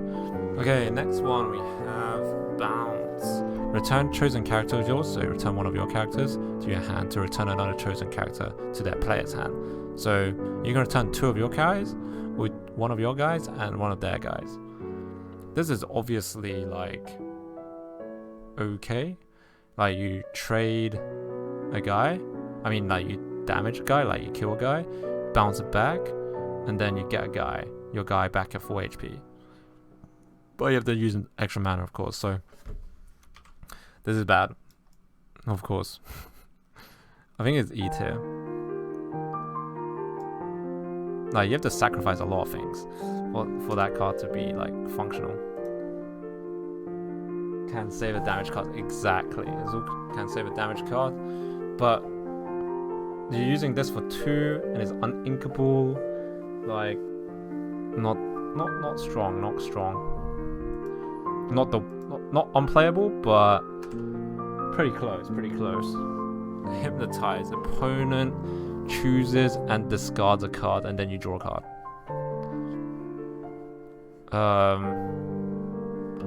So they discard a card, you draw a card. So you basically, this kind of just cycles. This card cycles itself for 3 mana, and they lose a card. But you don't get a body for this. But it's inkable, so it's a good ink target. I guess this is a fine card, like, just kind of, it's just fine. C tier.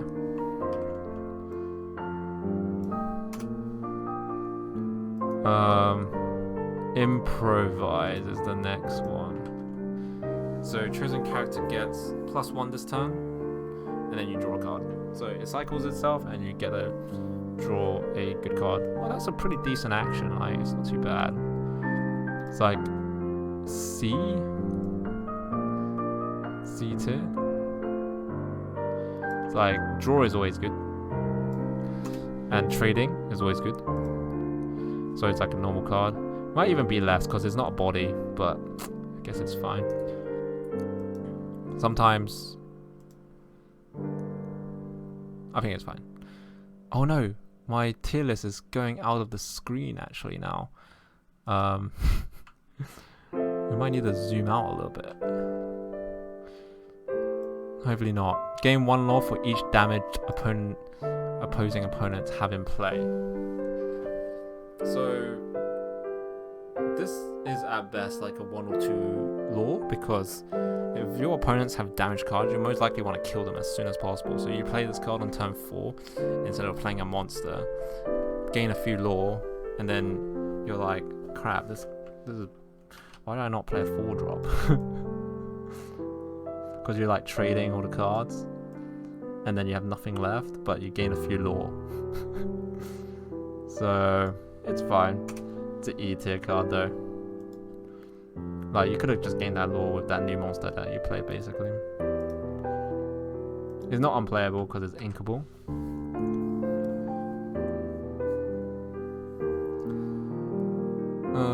Ring the bell. Banish chosen damage character.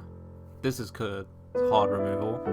They have to be damaged first, but that's completely fine. They just die. They're gone. Baboom. A tier. Not S tier. It's like not Dragonfire. Like it's not like super broken, but because you have to damage them, but it's hard removal. So all hard removal is pretty good. Ratigan's Marvelous Trap. Banish this item. Each opponent loses 2 lore. Is that good?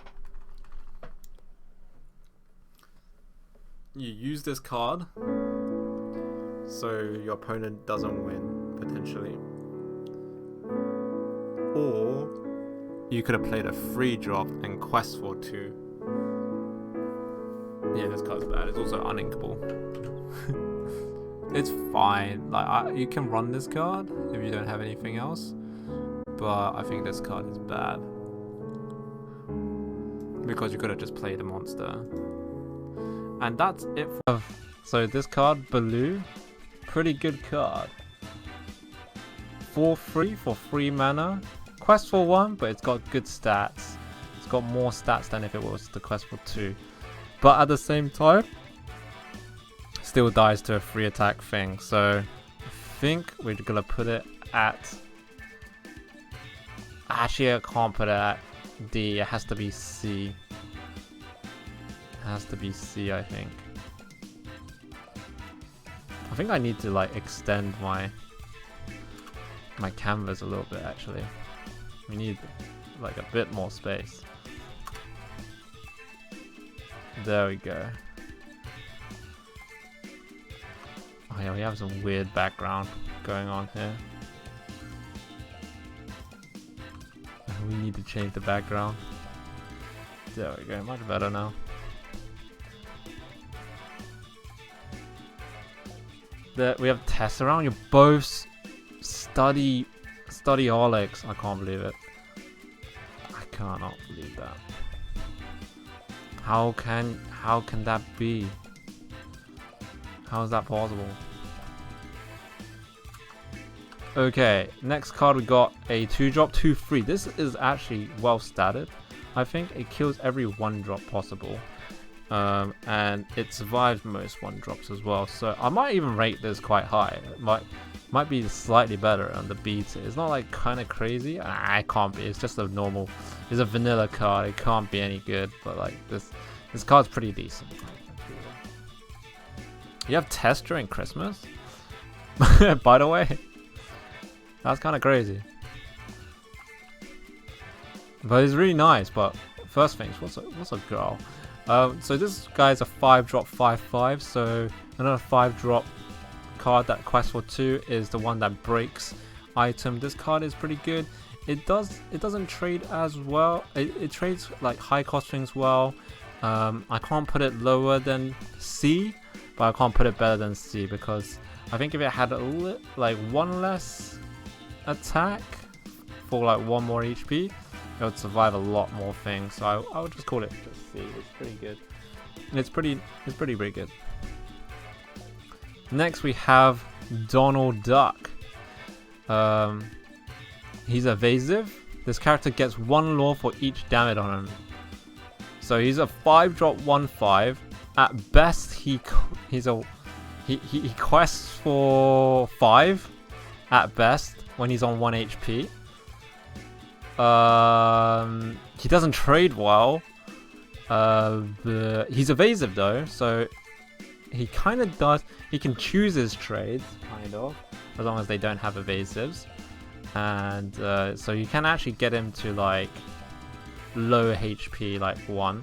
I think I'm gonna turn off my Switch and put on some other music. So I think he can trade pretty decently, but I wouldn't count on him to trade that well, honestly. Because he's a ping for 5 mana, so I think he's not as good as he's not like average, I would say. So I'll put him D tier. Where's the music? There's the music. Oh yeah.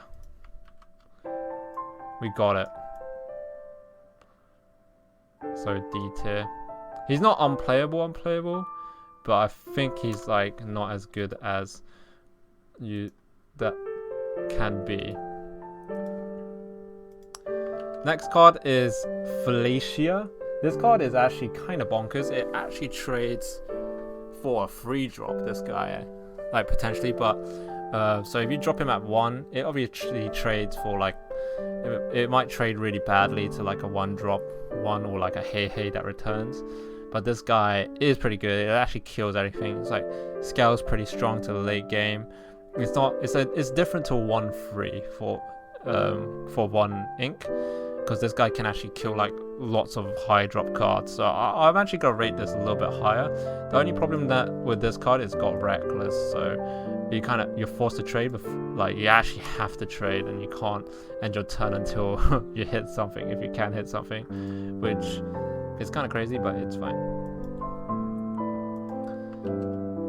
The next card we have is Fidget, which is a 3-mana 3/2 with evasion that only quests for 1. This card is fine, but only quests for 1. I feel like if you're an evasive card, you want to be able to quest for 2.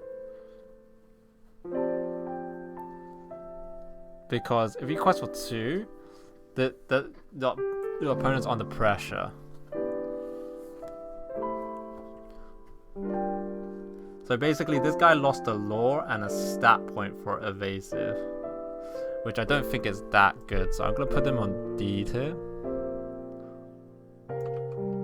I feel like if he had just a little, like 1 more lore, it would be really good. I also need to stop moving this about as much.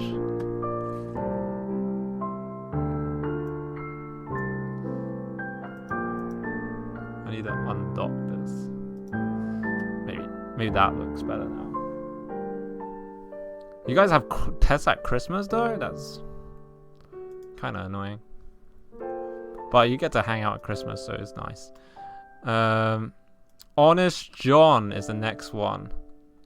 Where is this guy from? Whenever you play a Floodborn, each opponent loses 1 lore. So this card's uninkable already. Pretty sussy. He quests for 1. Don't think you'll quest for it. He also trades less, but you need a lot. This doesn't trade well. He doesn't do anything, and you need a lot of Floodborns for this to work. So, and also they need to have like lore for you to lose.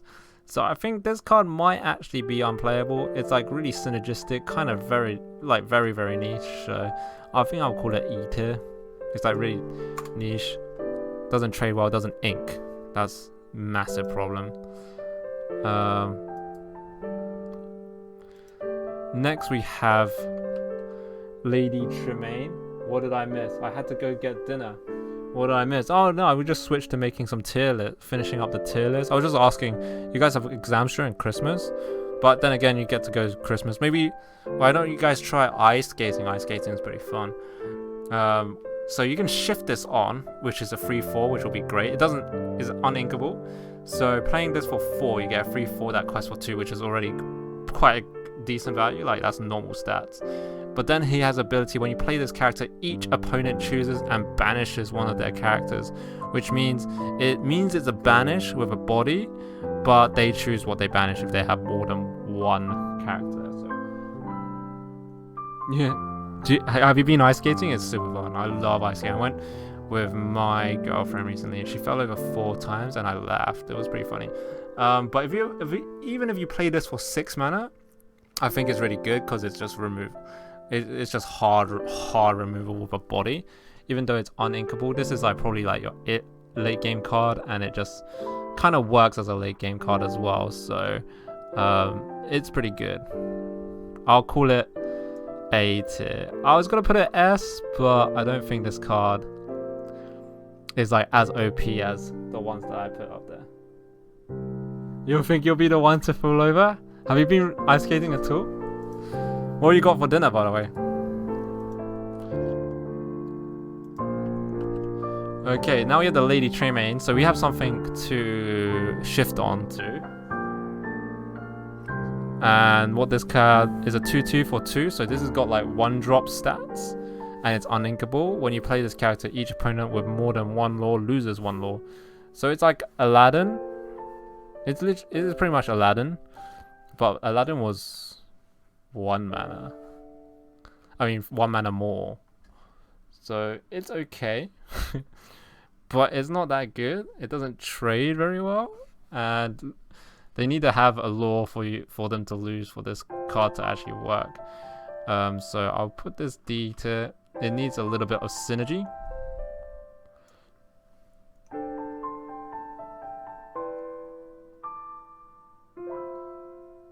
Milk Pitu. What's Milk Pitu?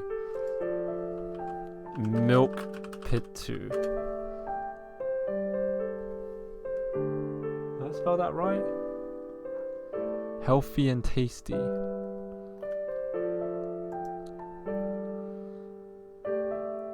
Looks like a roll of rice with dip. Is that what it is?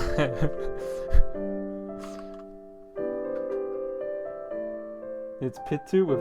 I don't think it will come up. It's Pitu with. I don't know. Like I can show you what. Like I can show you what it came up with. It's quite a sight to behold, actually. So that's the Pitu. Is it there? Might need to turn off this one. Yeah, this one. That's the Pitu that came up. That looks like a roll of rice. With dip. That's what it looks like to me. Imagine that broken up and put in coconut milk inside in the middle. Oh damn.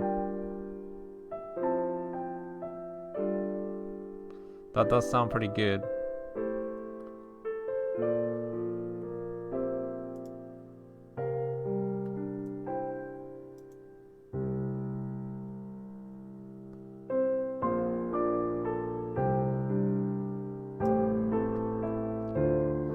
Okay.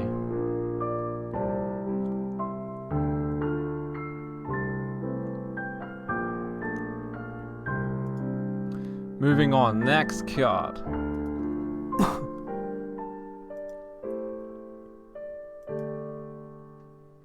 Made of rice flour, so close. But wait, but it's got grains though. Mine's brown because it's made with brown flour. Is it filling? Is it filling? How many do you get? Do you get 1? Luminaire 7/7 for and quest for 2. This card's pretty decent. I'll call this just C tier, I believe, because it is good, but at some point I feel like it doesn't trade for enough. Oh my god, I have to zoom out really far now because otherwise I won't fit everything in to screen. I'm not doing this on tier list maker because I can't upload all of these files, which is unfortunate. It's just basically the same stuff string hoppers are made of, just a different shape. Is it filling though? Like, do you have like protein in there? Just kind of curious. That's a massive C tier. I mean, C tier is just average, you know. Oh no, it's actually not even on screen. How do I get this guy on screen? It's filling. It's really filling.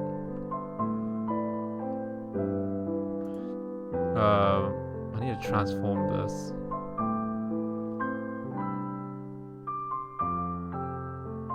How do I make this smaller?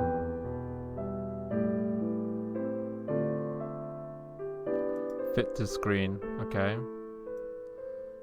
And now I need to I'm using Photoshop, but it's a little bit annoying because I can't freaking zoom out.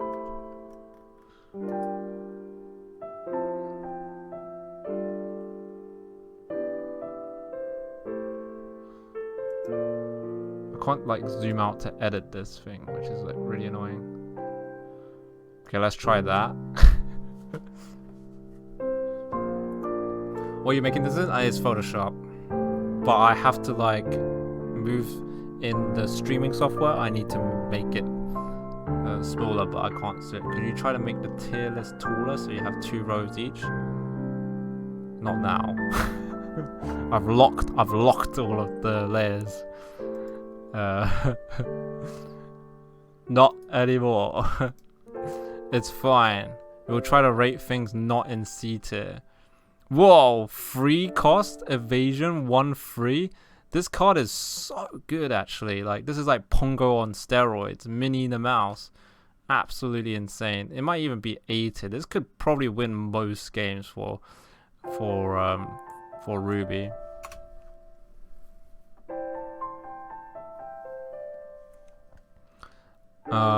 Next we have Minnie Mouse that shifts onto it. So you pay 2 mana, so you can play the previous one, then use 2 like on turn 3 play this. It's got evasion, but it loses 1. It loses 1 lore. For when you play a second action this turn, this gets 2 lore. So you have to play this card.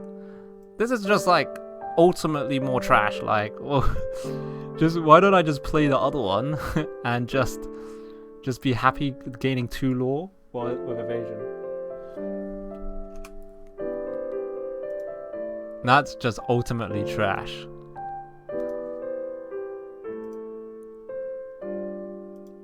And this one's a free 2 for 2 mana vanilla card. I think this is a D tier because of the distribution, and also my C tier is getting filled up. But you know, it's got nice art. Could push it up to C tier, but we're running out of space. So it's D. D is where we go. And we have like 2 more colors left. And there must be a lot of average cards. Mother Groffle, 3/4 for 2 mana. Well, that's pretty good stat line, but this character enters play with 3 damage. So it's a 2 mana for 3/1 stat. There's this crazy new meta game on Pokemon Showdown where each of your Pokemon can have 6 abilities. So does that make the game broken? That sounds pretty fun. I think in draft mode this card is not that good, but in constructed this could be decent. It's like literally that reckless guy that I showed earlier, but it doesn't like it's 1 more mana more. It might actually be an E tier because it requires a lot of synergy for this card to even do anything. Have you played it? Is it any good with 6 abilities?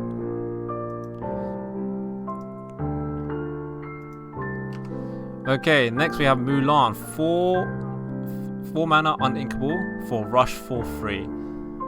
This card is pretty good. It's basically like Zeus, but it doesn't quest for 2. But then again, his ability was he had Challenger, so you could like kill it for free basically, or just for attack. I think this card is actually pretty good. It's got good stats to remove things, but I think it might be might not be good enough. So I think I might. Nah, it's so good. It's like Maui. But Maui's got more stats. I think I might just put this slightly lower because it's uninkable as well. Actually, nah, it can't. Like, it's just, it's a removal. It's too good. I think this card is really, really good. Poker Paste. Let's check out the Poker Paste. For both pastes, you gotta set it up like Exodia. If everything's broken, nothing's broken. When you send a Mon out, every Mon on your team gains that Pokemon's ability. You gotta set it up like Exodia. What do we have in this Poker Paste? Is it here actually? Yeah, it's here. Nice. We have Lichen Rock, Midnight Form, Stealth Rock, Sucker Punch. Is this for singles? Gen 9 Shared Power. Endeavor. So is this like a singles format? Oh my god, I can imagine this being insane. Like you can hit like, if you share all your abilities. I mean, I just don't know. I wouldn't know. Maushold is the head of Exodia? There's a lot of heads. More brain the merrier, right? And then we have Sizzle stuff. I don't know what this equates to though, so you might have to explain it a little bit. No guard, tough claws, scrappy, adaptability, Maushold. Oh, I see. Psychic Surge to stop priority from killing it. Yeah, makes sense. Sounds pretty strong.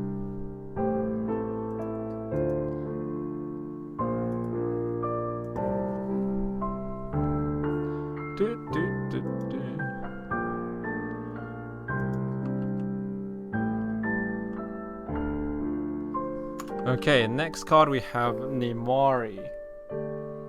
I don't know about the Haxorus on this team. It's got more breaker. Could be useful. Depends on what we're setting up here. To sweep to do Exodia. Nimari has 3/3 stats. It's uninkable 4-drop, but it's got a really good ability, which is exert this card and then banish this card to banish another card. So it's like a removal on the next turn. But it trades with this guy, so I think this is bad. Like, why don't you just trade with, like, have a stronger 4-drop that trades and then survives? This has to be bad. Like, it's okay, but it has to be bad. But yeah, it just sounds kind of weird to me. Queen of Hearts, 2/2 for 2-drop, rush. So this can kill your 2-drop, kill any 1-drop. It also trades for itself. I think this is slightly underpowered for a rush. So like how rush is powerful is it's like a 2 mana removal. But why this is better than a spell card would be it stays on the field. This very likely won't stay on the field because most things have 2 damage as well on turn 1. So I think this one is slightly worse, but I might be mistaken because it depends what everyone's playing. The replay. Okay, let's watch the replay.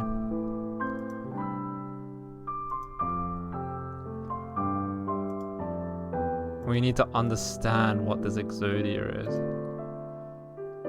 Consent? Okay.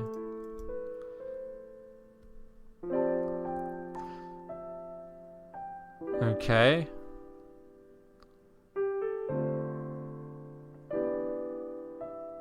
Whooper Bugchamp?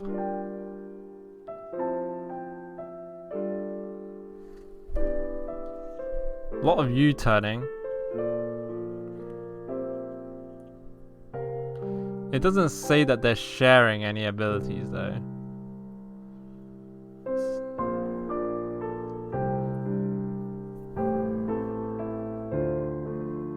Everyone has tough claws now, okay.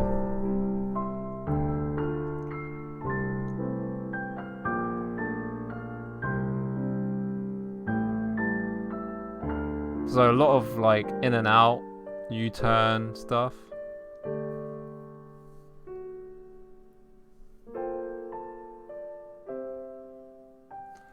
No God and Scrappy active.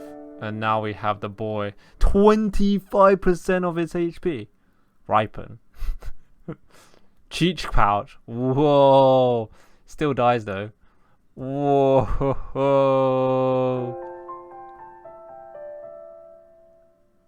20%. 20%. Now adaptability. Oh my god.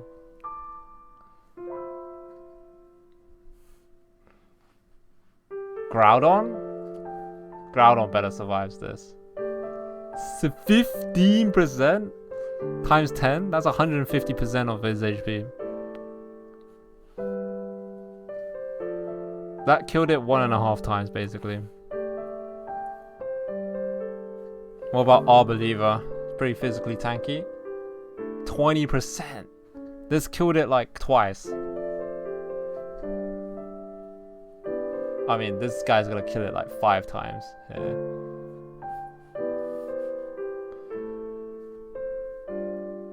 Three times. 3 times. It literally killed it. Can kill it 3 times. Okay, that's nasty. That's pretty funny. It's like playing Yu-Gi-Oh. That was basically Yu-Gi-Oh. Let's be real. You're setting up Exodia. Okay, the next card, Queen of Hearts. You can shift this on for 2 mana. Whenever one of your character challenges another character, you may draw a card. It's got 4 free stats. It's inkable, and it's shiftable. If you shift this, it's got more stats than it should. If you play this on 5, it's draw a card. So I think this is just D tier. It's fine as long as you because this trigger effect is quite easy to go. You just have to challenge a card, kind of just draw a card. This card is really good, but I think the stats is a little bit worse. Maybe it's a B tier actually. It's like too good. I mean, drawers might be a little bit too good. Didn't save any Urshifu replays. Oh my god, Urshifu must be like insane. Can you get Unseen Fist? Oh wait. Does Unseen Fist work with Population Bomb? No one can protect either. That's actually nasty. Okay. Next card, Ratigan. I don't know where he's from. He's a 5-drop. When you play this card, play this character, exert chosen opponent character with 3 attack or less. Choose one of your characters and ready them. They can't quest for the rest of the turn. So exert one of them with 3 or less attack, and then ready up any one of yours. Protect isn't common anywhere. Of course, makes sense. This card is okay. You play it, you get a body, you trade again. Helps with trading, but I think it relies on too much. It's also unlinkable, and it's not that good late game, so I think it's actually A tier.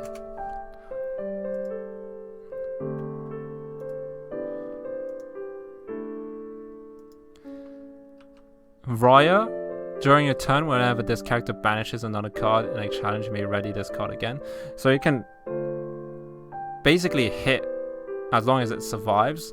It's got low HP, but this card was MVP when I played in the pre-release.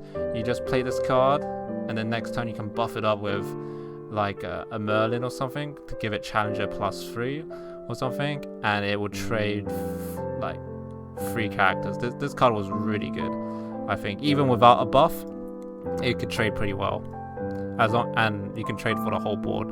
I mean, technically it's only got 3 lives if everything you banish have at least 1 damage, but it's pretty good, I think. That card is sick nasty.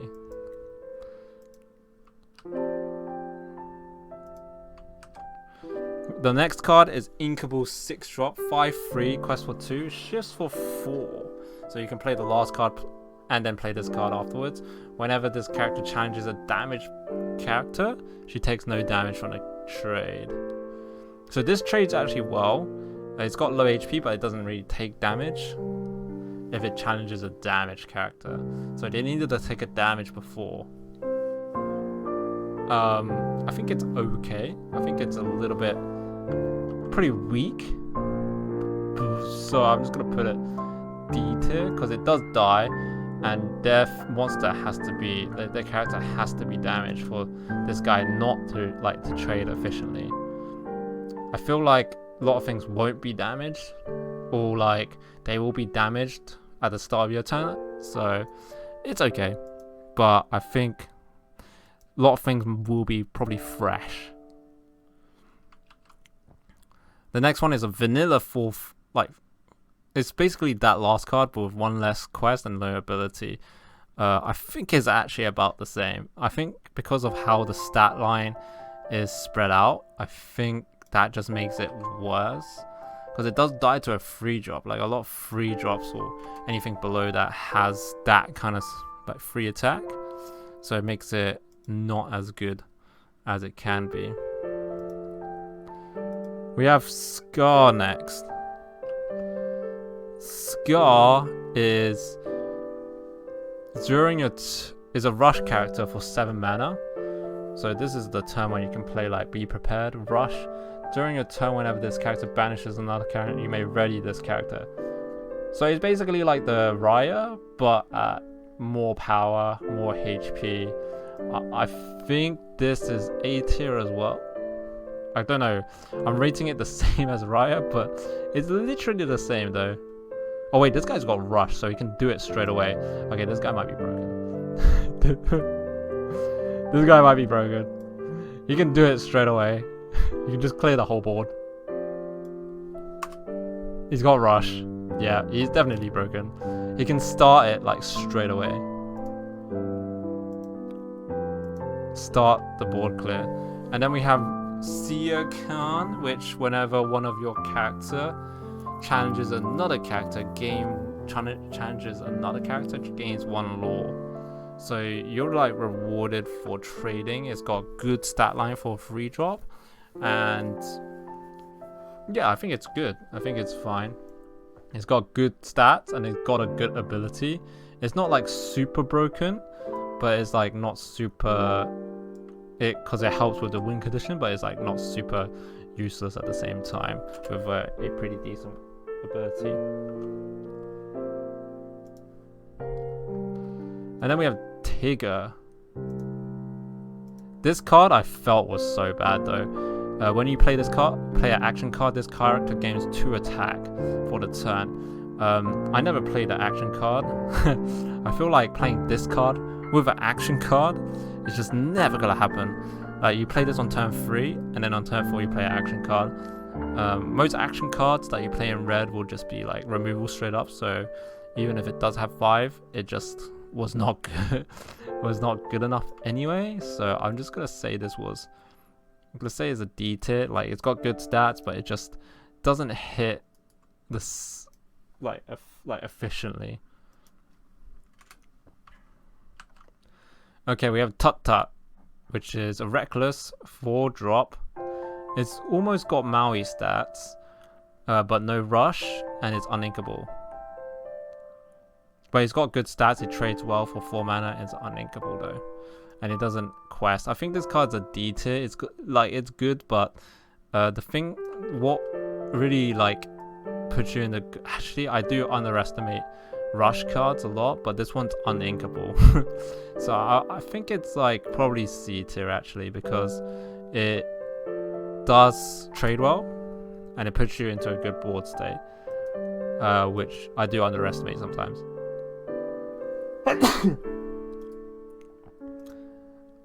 Go the distance. It's a song.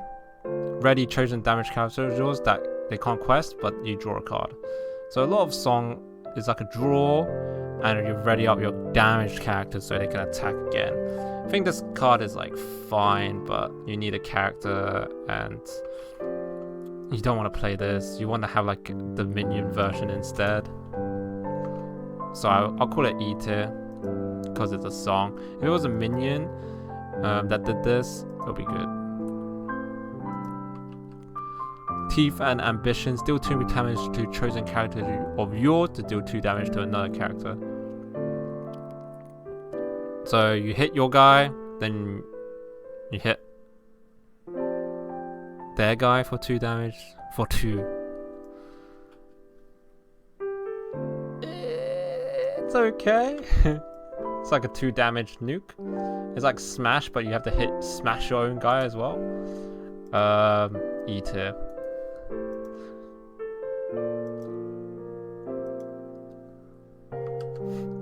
The most diabolical scheme. That's really cool. Banish chosen villain of yours to banish chosen character. So you need to banish a villain, and then you can banish any character, and this is uninkable. So first thing, you need like a villain, but it's a hard banish, and it's a kind of a trade. So like you can trade for yourself. I think it's E tier. It's just got too many things you need, and it's uninkable. But a banish is a banish. Banish is good.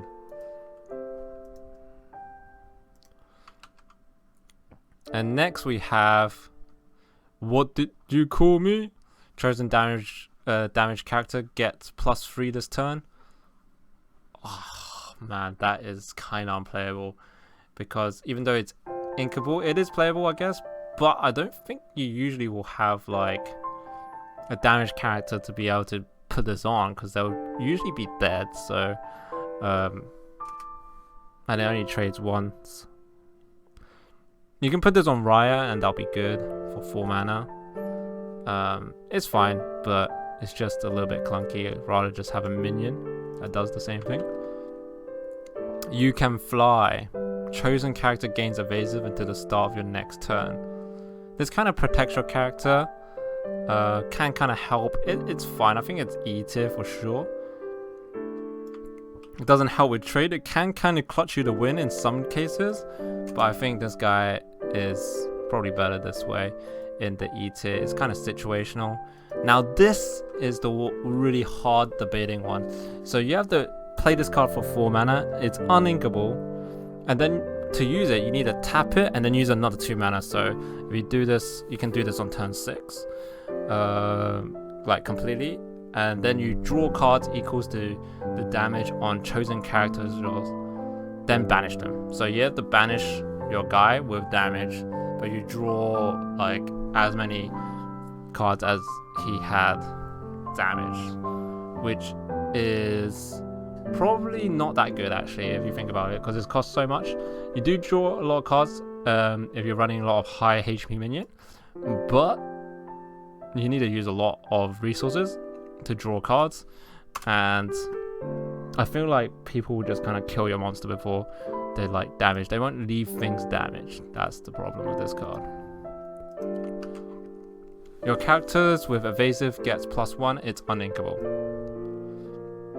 I think this is another E tier. You need to have like a lot of evasives for this, and also evasive monsters don't want to trade, they just want to quest, so this doesn't make sense. But I think I'll put this higher if it says your evasive characters have +1 lore. Like that would be that would be good. That would be good. Like really good. Oh no, I lost where I was.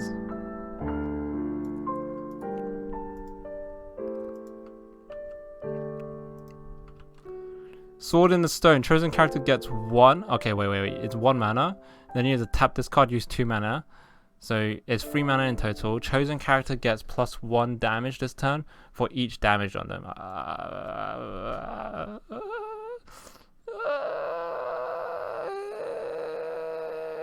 Kind of unusable. Like this might be the most unusable one. That might be unusable, I'm not gonna lie. That's a lot of things to just amp up your damage. And now we're on to blue. I think I'm gonna sit down for this. Let's sit down for this one. We got 2 more colors left and not a lot of space in our tier list. It's getting bigger as we go. It's literally getting bigger as we go.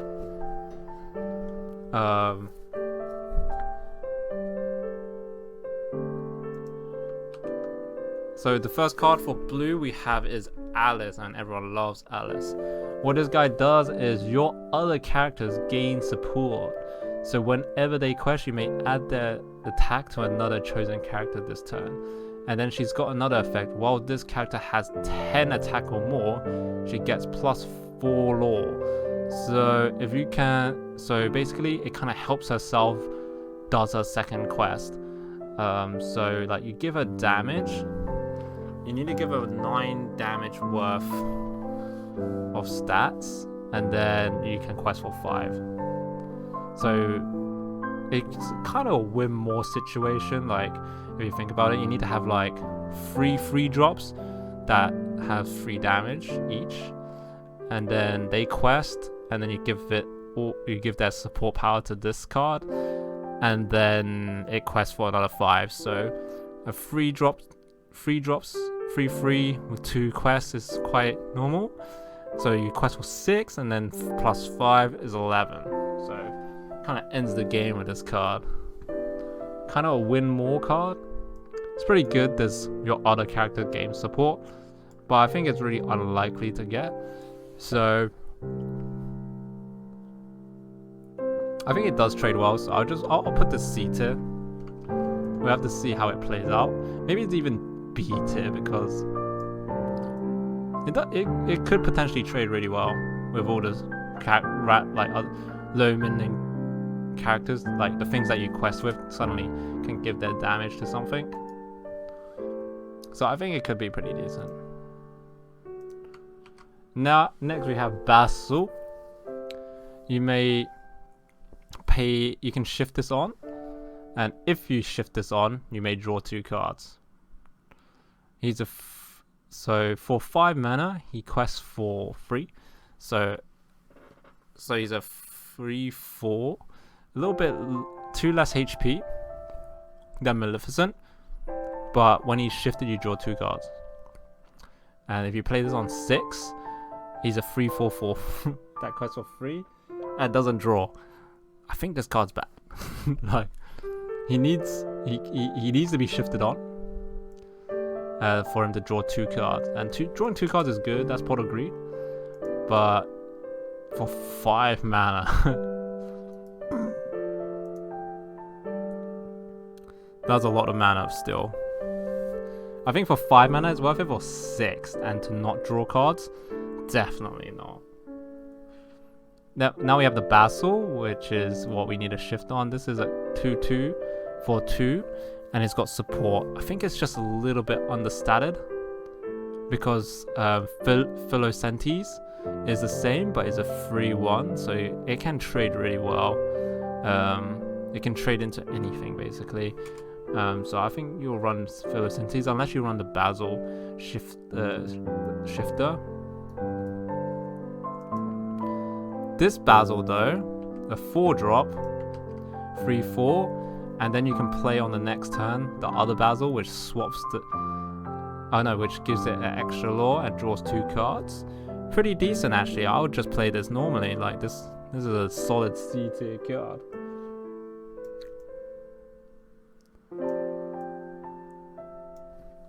Solid C tier card.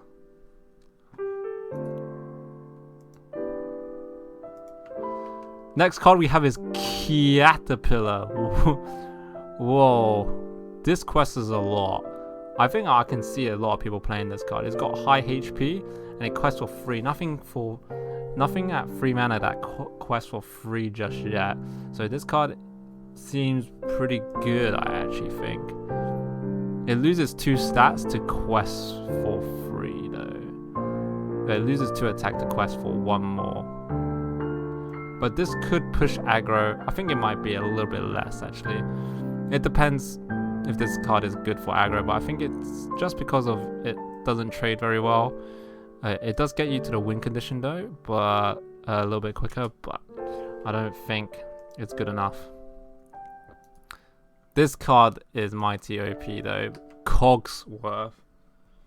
This card, shift for 3, ward. This card cannot be chosen, it cannot be banished with a spell card, and your other characters gain resist +1, which means damage dealt to them is reduced by 1. So for example, if you have a well, let's just use this card as example. If you have I know your other characters, but if you have another 5 HP monster, they need to have 6 damage monster. If it's split up though, they need to have 1 monster with 3 attack and then the other one with 4, because they'll take 2 damage from the 3 attack one and then 3 from the 4. So it's actually kind of crazy the more monsters you need to use to trade with. So this card is absolutely insane. I think it's S tier. it's way too good. And it's got ward as well, so you kind of have to trade for it, but you can just not quest with this guy or do anything with this guy, and he's just kind of just there on the whole board, in the board for the whole turn. You can even quest with him when you are feeling confident, because it quests for 2 even. For 5 mana, I would play this for 5 mana. For free, if you can play this on free, it's kind of insane, and this card kind of helps with that with the 2 mana. It literally plays on curve. So your characters with Reckless gain 1 lore, but it's well statted, and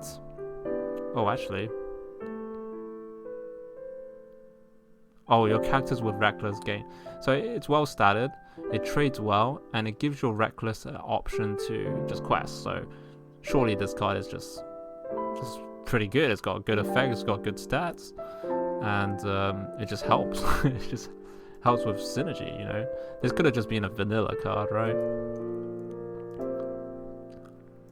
Next we have Cruella de Vil.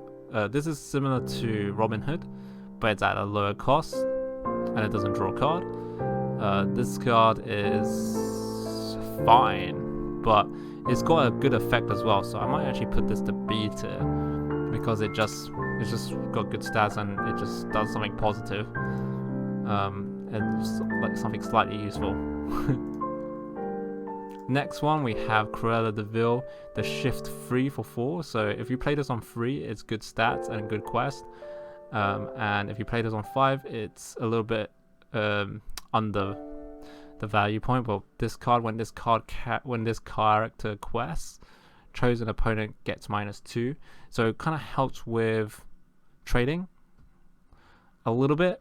It's kind of just fine, I think. C tier? Oh no, my C tier is actually running out of space. We're not looking good, boys. We might have to zoom out even more. Or we might have to scroll to the left a little bit.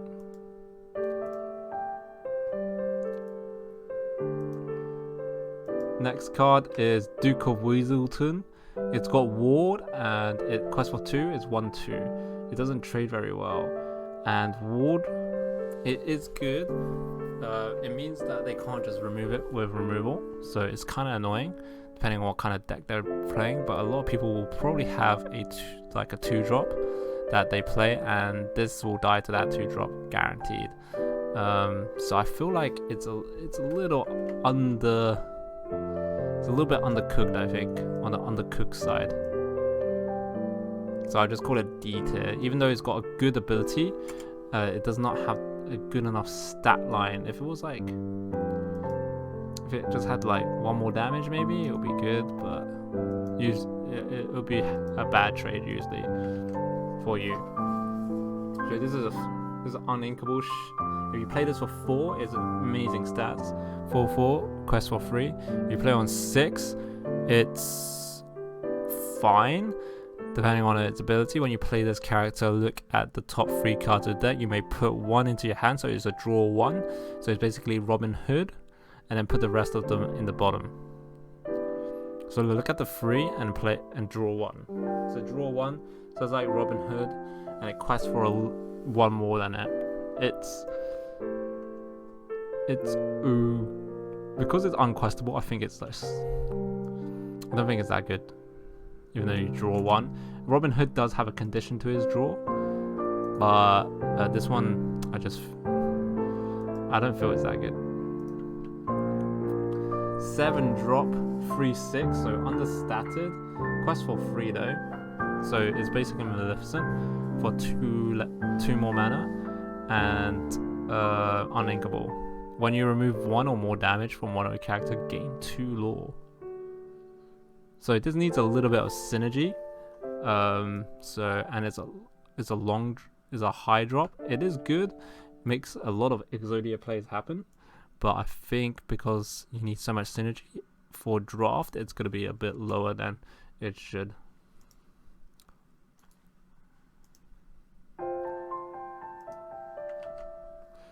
Okay, we have Hiram Flaversham. When you play this character and whenever you catch, you may banish one of your items to draw 2 cards. Whoa, draw 2 cards for 1 item.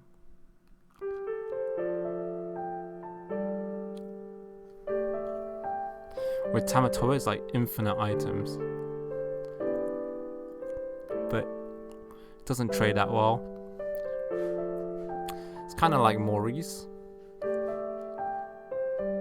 And you have to quest with this guy, and he doesn't quest for a lot. And then you have to banish one of your figs. I think this is an E tier, but I think in constructed it could be pretty good. But if I get this in a draft, I definitely won't play this card. Doesn't trade very well, and there's a lot of things you need to happen for the effect to actually work. You need an item, you need a quest or play him. I mean, playing is not that hard. Next we have James. When this character is banished, you may put this card into your inkwell face down. So it's Mickey Mouse jacked up.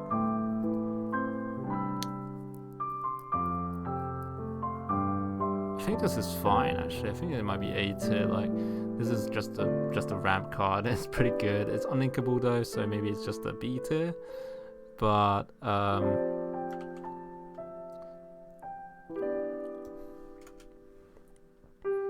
yeah, it's just a ramp card. Ramp cards are pretty good.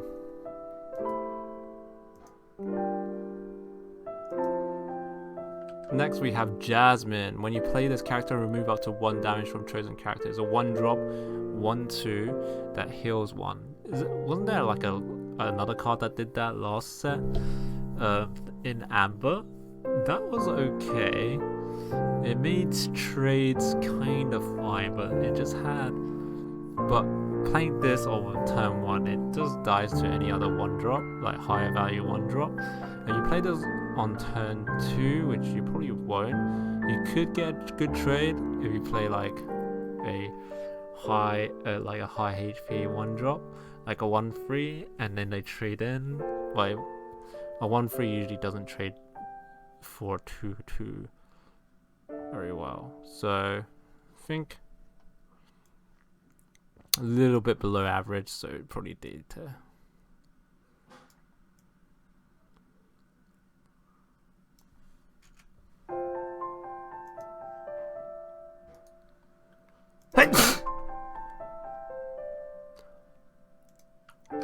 Okay, Judy Hopps, Zootopia cards, and we all love Zootopia. When you play this character, you may banish item. Player draws a card, so you can banish your own item and draw a card, or banish any enemy opponent's item and they draw a card. This quests pretty well. I think it's a fine card. Even if you do give them a draw, it's... Oh no, I have to scroll along. I think I'm gonna put this on D tier. Because you do have to give them a card if you want to banish their own card. And it loses HP for that. I think I do have to scroll along. Unfortunately, you guys have to just remember where everything is. It's just getting too big, the list.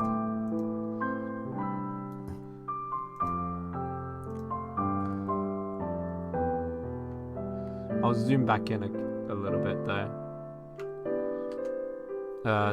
Mrs. Judson. So 4 mana, uninkable 1/5, request for 2. Whenever you play a Floodborn character, you may put the top card of your deck into your inkwell. Whoa. So you play this card at 4 mana. It quests decently well, it doesn't trade very well though. And then every time you play a Floodborn guy, so on turn 5 you play a Floodborn guy, or like you play a few Floodborns at turn 5, like potentially up to 2 to 3, and then you get 3 more mana exerted. So you'll be on potentially 8 mana. And then what? A dead what? This card seems bad. It's not unplayable. I feel like there will be like some Giga Chad combo, but I think it's E tier. With this one, you just get so much. You can like get so much ramp out of that, to be honest with you. So it's pretty good. Okay, this card, everyone's talking about this. Nick Wild recycles a popsicle. What if you guys don't know what popsicle is? It's a 1 mana item that draws a card, and if you banish it, it heals a character for 2. So basically, you just recycle draw. This card is pretty good, and both of these cards are pretty common. So you're gonna get like you're very likely to get this, even if it's not. If you don't get the synergy, it's well statted, and you can quest for 2. So I'll call it. This can't be average. I'd say. I think it's B. But if you really do get 0 popsicles, oh, it's pretty low. But I didn't in the pre-release. I did not see anyone that didn't get one. So yes. Next we have Noi. So while you have an item in play, this character gains resist +1 and ward. So basically, it was that other card that had ward for for the same kind of cost, but now it has resist if you have an item on the field, which is very likely because you can play Popsicle at 1 and then play this. So it means that this card you need to have a free attack monster to kill it, which is it's okay because there's a lot of free 2s in this set. But you need to have but if they have 1-drops, they'll need like 2 1-drops to hit this. I think this card actually might be C tier in terms of stats and trading and stuff. It's pretty good.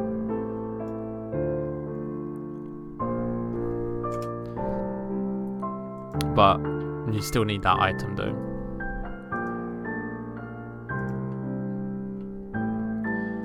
Here we go. We got that.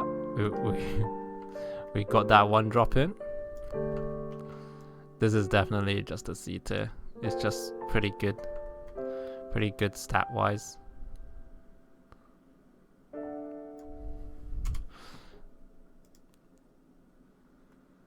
Okay, next card we have is similar to like the steel cards. Hans, I think it was called. Oh no, it's a green card. Quest for free. I think this is just kind of average. Just helps with the win condition kind of plan. Doesn't trade as well for a 4-drop, but it makes it up for 1 more quest, which is pretty useful.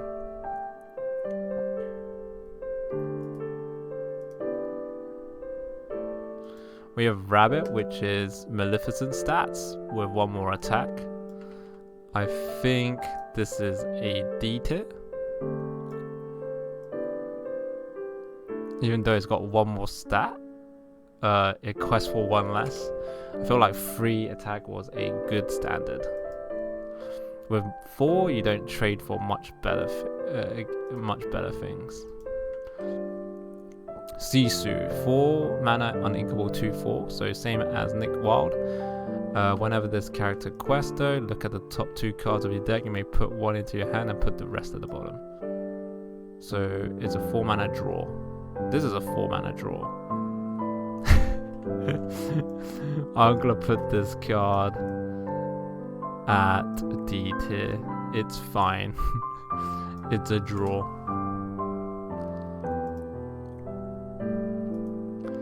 Next we have Nook Ward.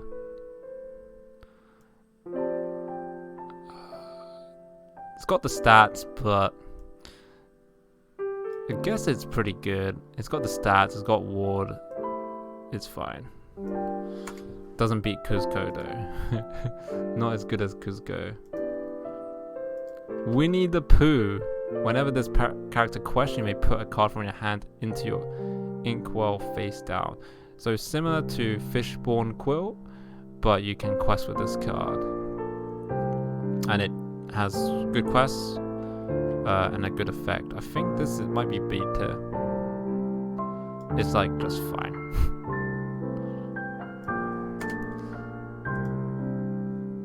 Fall down the rabbit hole. Each player chooses one of their characters and puts them into their inkwell face down and exerted. So this is like Let It Go, but you have to do it yourself if you have a monster. So you just need to play this on an empty board, I believe. And you just get a free Hades effect.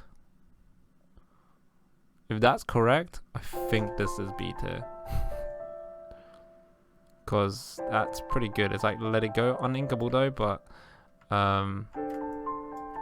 this is a good card to ramp into. Kind of. It's just hard removal.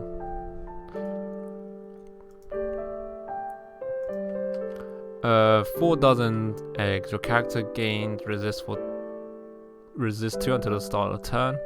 It's 4 mana though. Its quest is inkable, so could be E tier, but I personally think it's unplayable because it's a bit too much mana for what it's actually doing.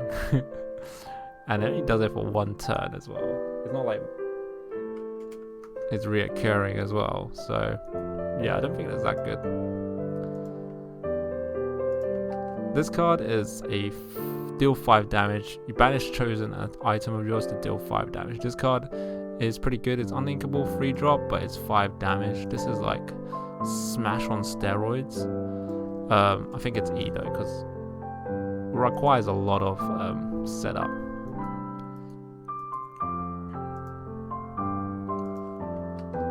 Nothing to hide. Each opponent reveals their hands and you draw a card. This is like pretty good 1-drop power, I guess. I played this card. It was fine. You get to kind of work out what your opponent's got to do for the next couple of turns, and I think it's fine. Fang Crossbow is inkable, free drop. You can tap this card and play 2 mana to make a character lose 2 attack, or you can tap this card, banish this, and banish a dragon character. There's not many dragon characters, so this is kind of useless. So this card for 5 mana can make you trade better. It's okay. It's usable.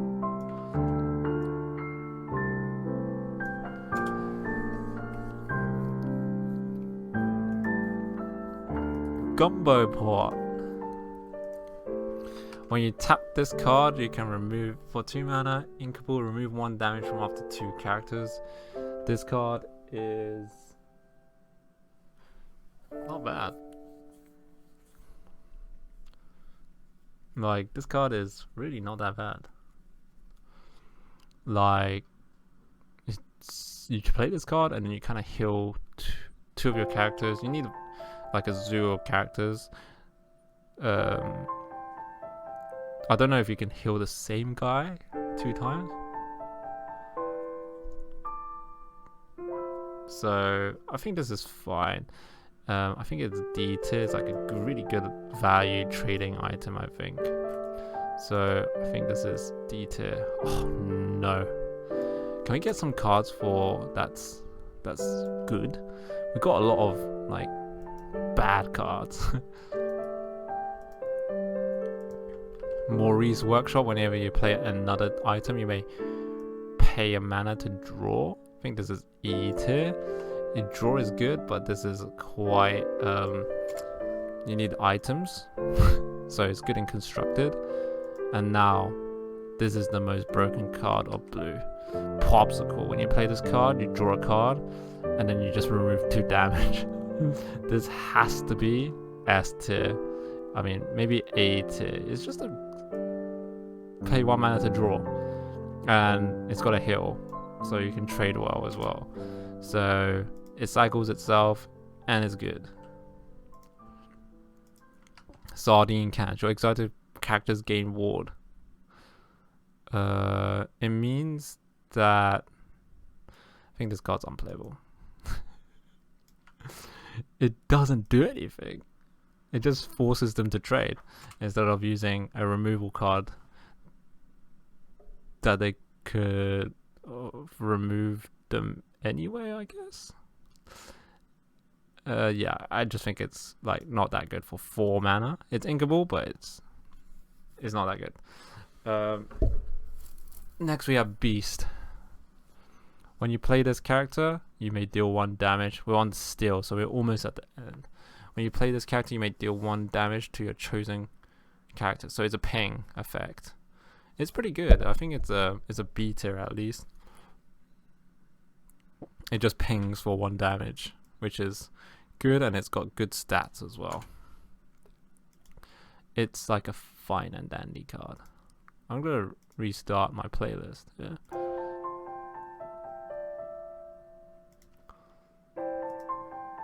Next we have another beast card. There's a lot of beasts here.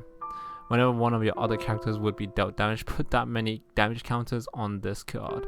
So apparently you can take overkill damage on this guy.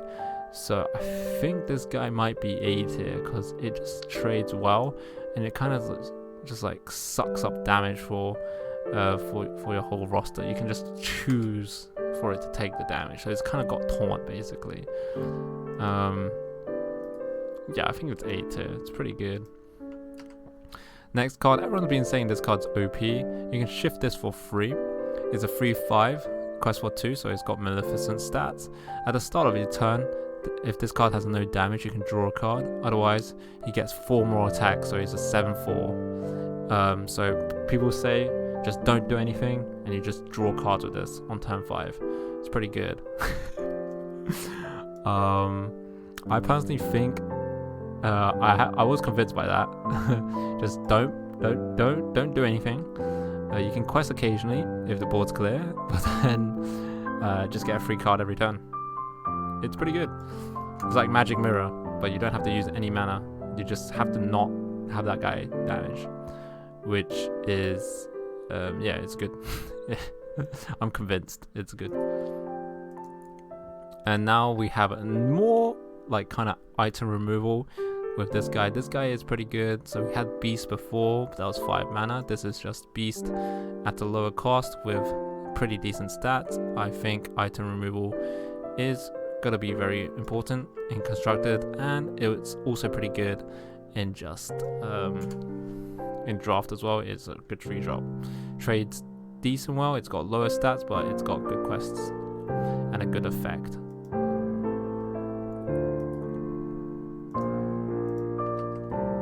Next we have Chief Bongo. Whenever you play a Floodborn, deal 1 damage to each opposing character. This is like Tinkerbell every time you play it, but it's uninkable. So I think it just and it's got lower stats than normal. It's not like Nick Wild, because that one's inkable as well. So that's why I put it up in B tier. This one's not, so it's D tier. This card is like Tinkerbell from last set. When you play this character, you may draw a card, then discard a card. Or it's like Simba, the 1-drop card. But it's only got 1 extra stat, so I think this card is fine, but I think Simba just does it better, basically. It's just a cycle for 1. It's almost a cycle. You kind of go negative because you have to play the Simba. So I think I'll just call that one E tier. I think there's much better 2-drops out there. However, with the next card, Cinderella Stout-Hearted, you can shift for 5. It's got 5/5 attack for 7 mana. It's still playable as 7 mana. It's quest for free, and it's got resist +2. So you need 7 damage to kill it. That's kind of nutty, I think. And whenever you play a song, this character may challenge ready characters. So it's basically a hard removal. Because if you can challenge ready characters, it means it's like a spell, like a hard removal. I think this card is...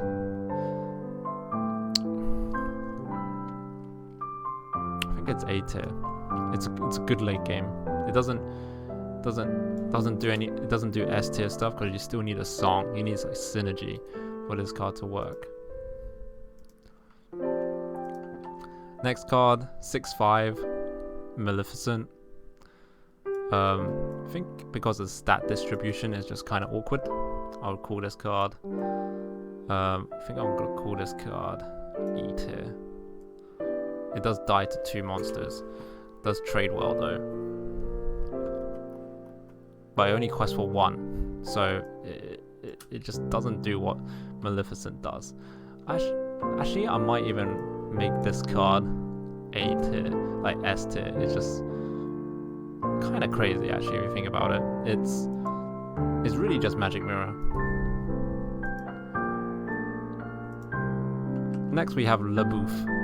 LaBouffe was... I thought this card was going to be good because it's got 2/5 stats, but it's just not that good.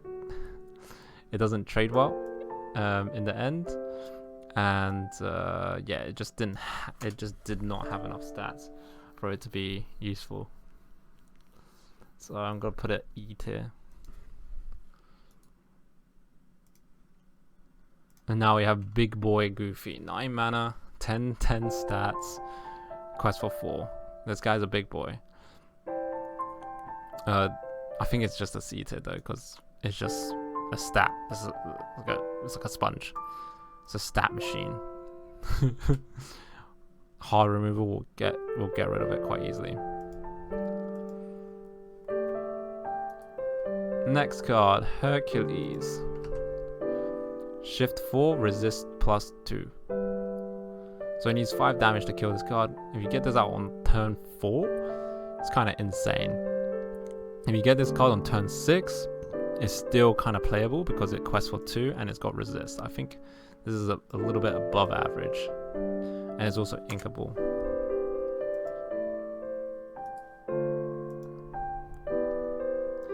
I found this card, this Hercules, was absolutely insane. I might just put this B tier, but it's just got well stats. It's just got good stats. It's got 2 free, more HP, always a little bit better. And also 2 damage is a great number. Kills most things on turn 1. Jafar, shift 2. So for 4 mana it's decent, for 2 mana it's really good, and during your turn, whenever this character banishes another card in challenge, you may draw a card. So if you trade, you draw a card. What a great card. Definitely A tier. It's got good stats, and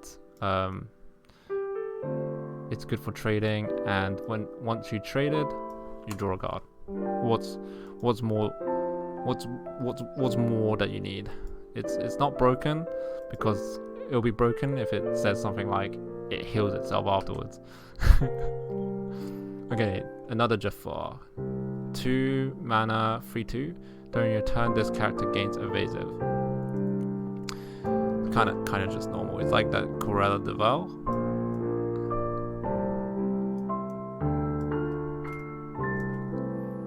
Oh god, I hope I have a little bit more space. I might need more space actually. Oh my god, I'm actually running out of line. I'm actually running out of lineage. Oh my god. That's a lot. That's a lot of cards. I can imagine why tier list maker did not allow me to make this thing. I had to cut it up in sections, but I wanted to make a big one. So no can do. Kronk. This one is a 6 mana 4/5. A little bit understated, but it's got resist +1, so does that push it back? It does, kind of does push it back, and it quests for 2, which is fine. During your turn, when this character banishes another character in the challenge, you may deal 2 damage to it. Wait, this is just Tinkerbell. This is just Tinkerbell, man. This card is insane because it's Tinkerbell that, I mean, you can't shift it, but like, it's got resist, so you can kill more things, like you can trade for more things. I think this is A tier. That's kind of insane.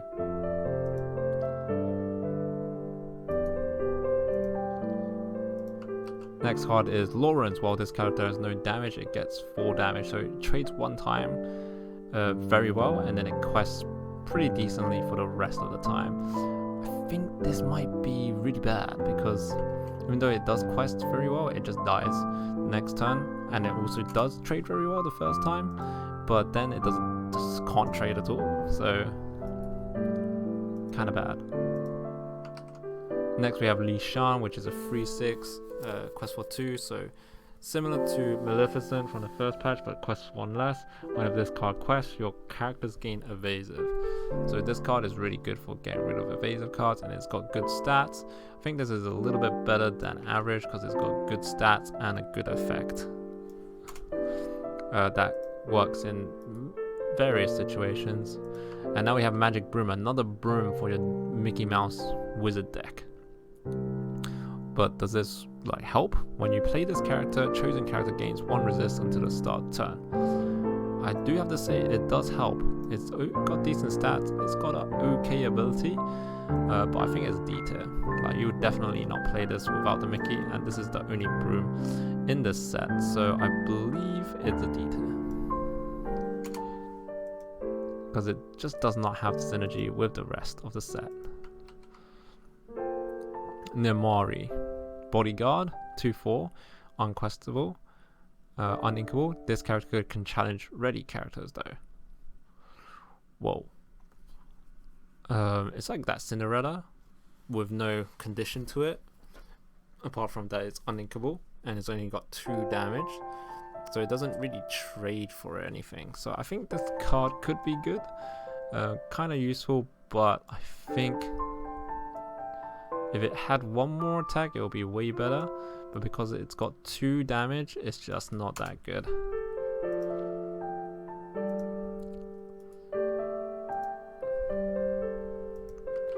We got Patcher, Village Leader.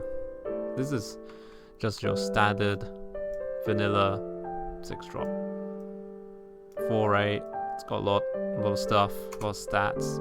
Trades well, and got a lot of HP.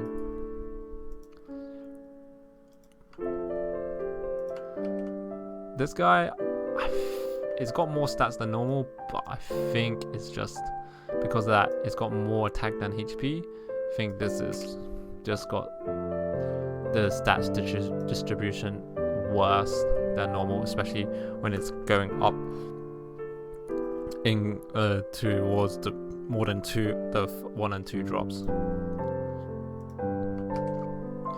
Queen of Hearts, 7-drop, 5/6, so it's understated a little bit. Whenever an opposing character is banished, you may ready this character.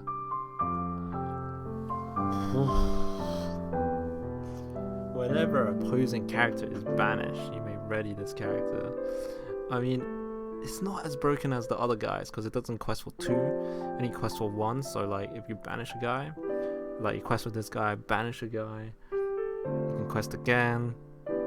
You can like trade with it, banish 1 guy on the opponent's side, and then quest. I think it's just a little bit under though. This card could be broken though. Could be broken.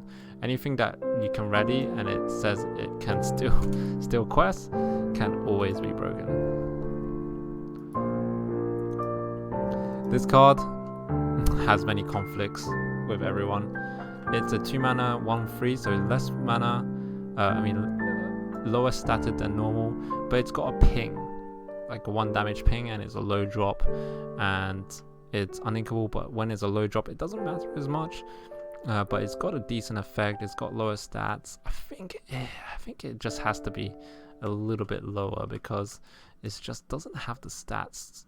If it was like a 2-3 that did the same, I think it'll be good. But because it's like that, it's not good enough.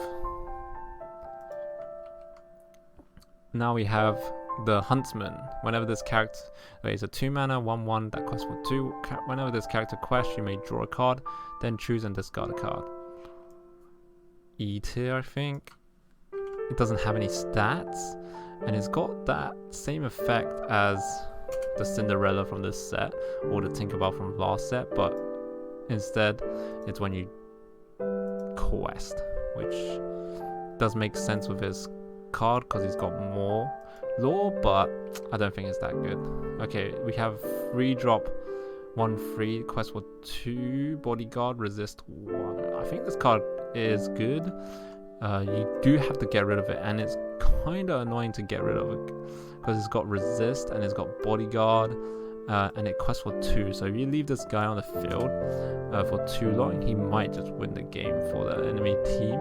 So you do have to get rid of this guy. So I think he's quite average. He's just got like normal stat line. Tiana, resist 2, so you need a 6 damage. It's uninkable. So basically this guy's got 1/6, so 7 total stats for 4-drop, which is about correct. And it's got an effect while this character is exerted, you have no cards. Your opponents can't play action cards, so that means they can't use any hard removal. I think they also can't sing a song because I think songs are action cards too. I think they can use an item though. So this card is actually pretty good in constructed. You also need to have no card, so this card might be really, really good at aggro. Like, there's a very not low chance that you have a lot of cards in aggro. So if you play like blue plus this, or like some aggro plus this, it'll be hard for them to remove your cards afterwards. So I kind of agree, this card is kind of broken in aggro, but in draft I think this card is just okay. It's just like fine because not many people have action cards anyway. So I think this is a C tier.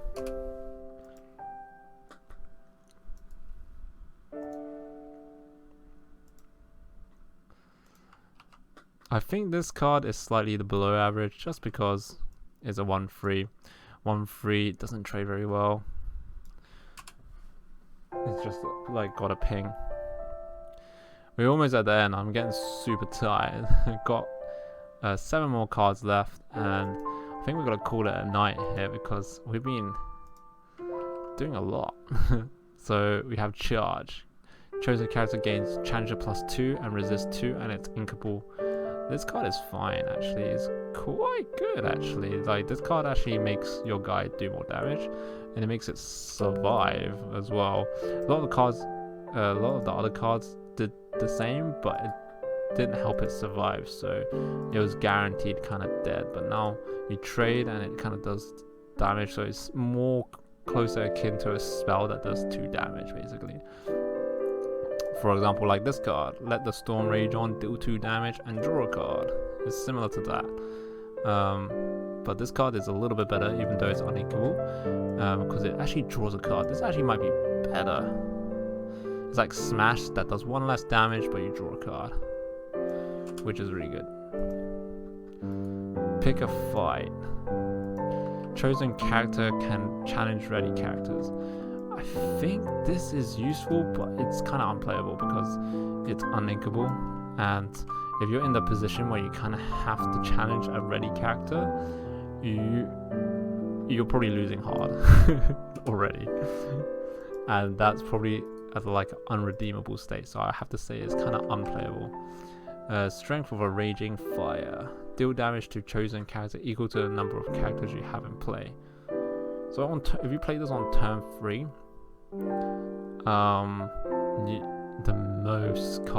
the most monsters you're gonna have is 2, because you have to play this on turn 3. You could also sing this as well, so you can play a card, Oh no, you have to use a free cost unless you get a singer. So this is basically like Smash. It's fine. Later on, it could be even better. Not sure if you'll play this over Smash though. I mean, it's pretty good. I'll call it B tier. I think you would play that over Smash because it's singable. Okay, so this one, Lost Cannon is an item. Banish this item. Use 1 mana. Banish this item. Chosen character gets +3 challenge. I think this is okay, but you have to use 2 mana to give a guy challenger 2, which is okay.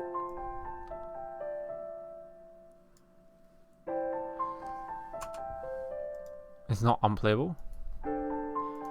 This mouse armor is pretty good. It's 2 mana.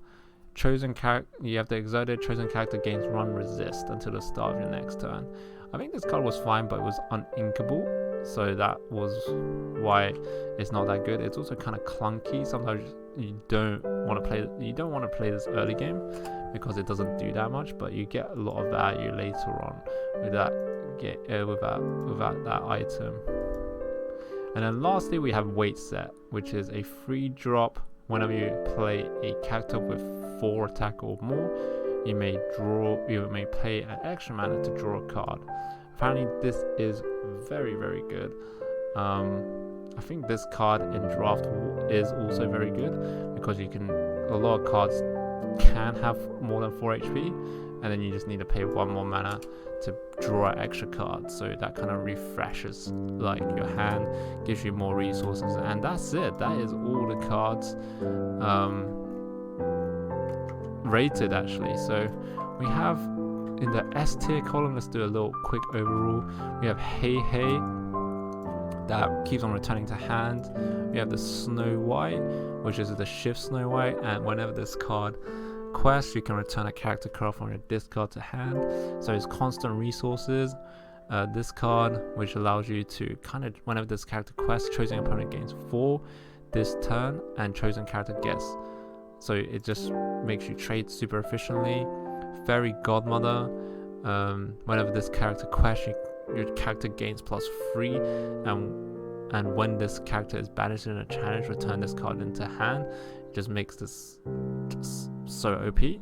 This card, the Beast, whenever opponent is damaged, you may ready this card. And it quests for 2. Absolutely insane. These cards are absolutely broken. And then we have the A-tiered cards, which are well statted and does some crazy stuff with like hard removal and stuff. And the B tier is good status stuff and positive effects. And then the C stuff is like your average kind of stuff. Below average is your D tier, and the E is they're either fine or just slightly understated for what they do. And then we have F tier as unplayable. But that is our list. Hopefully you enjoyed this video. Remember to like, comment, and subscribe. I'll see you guys on the next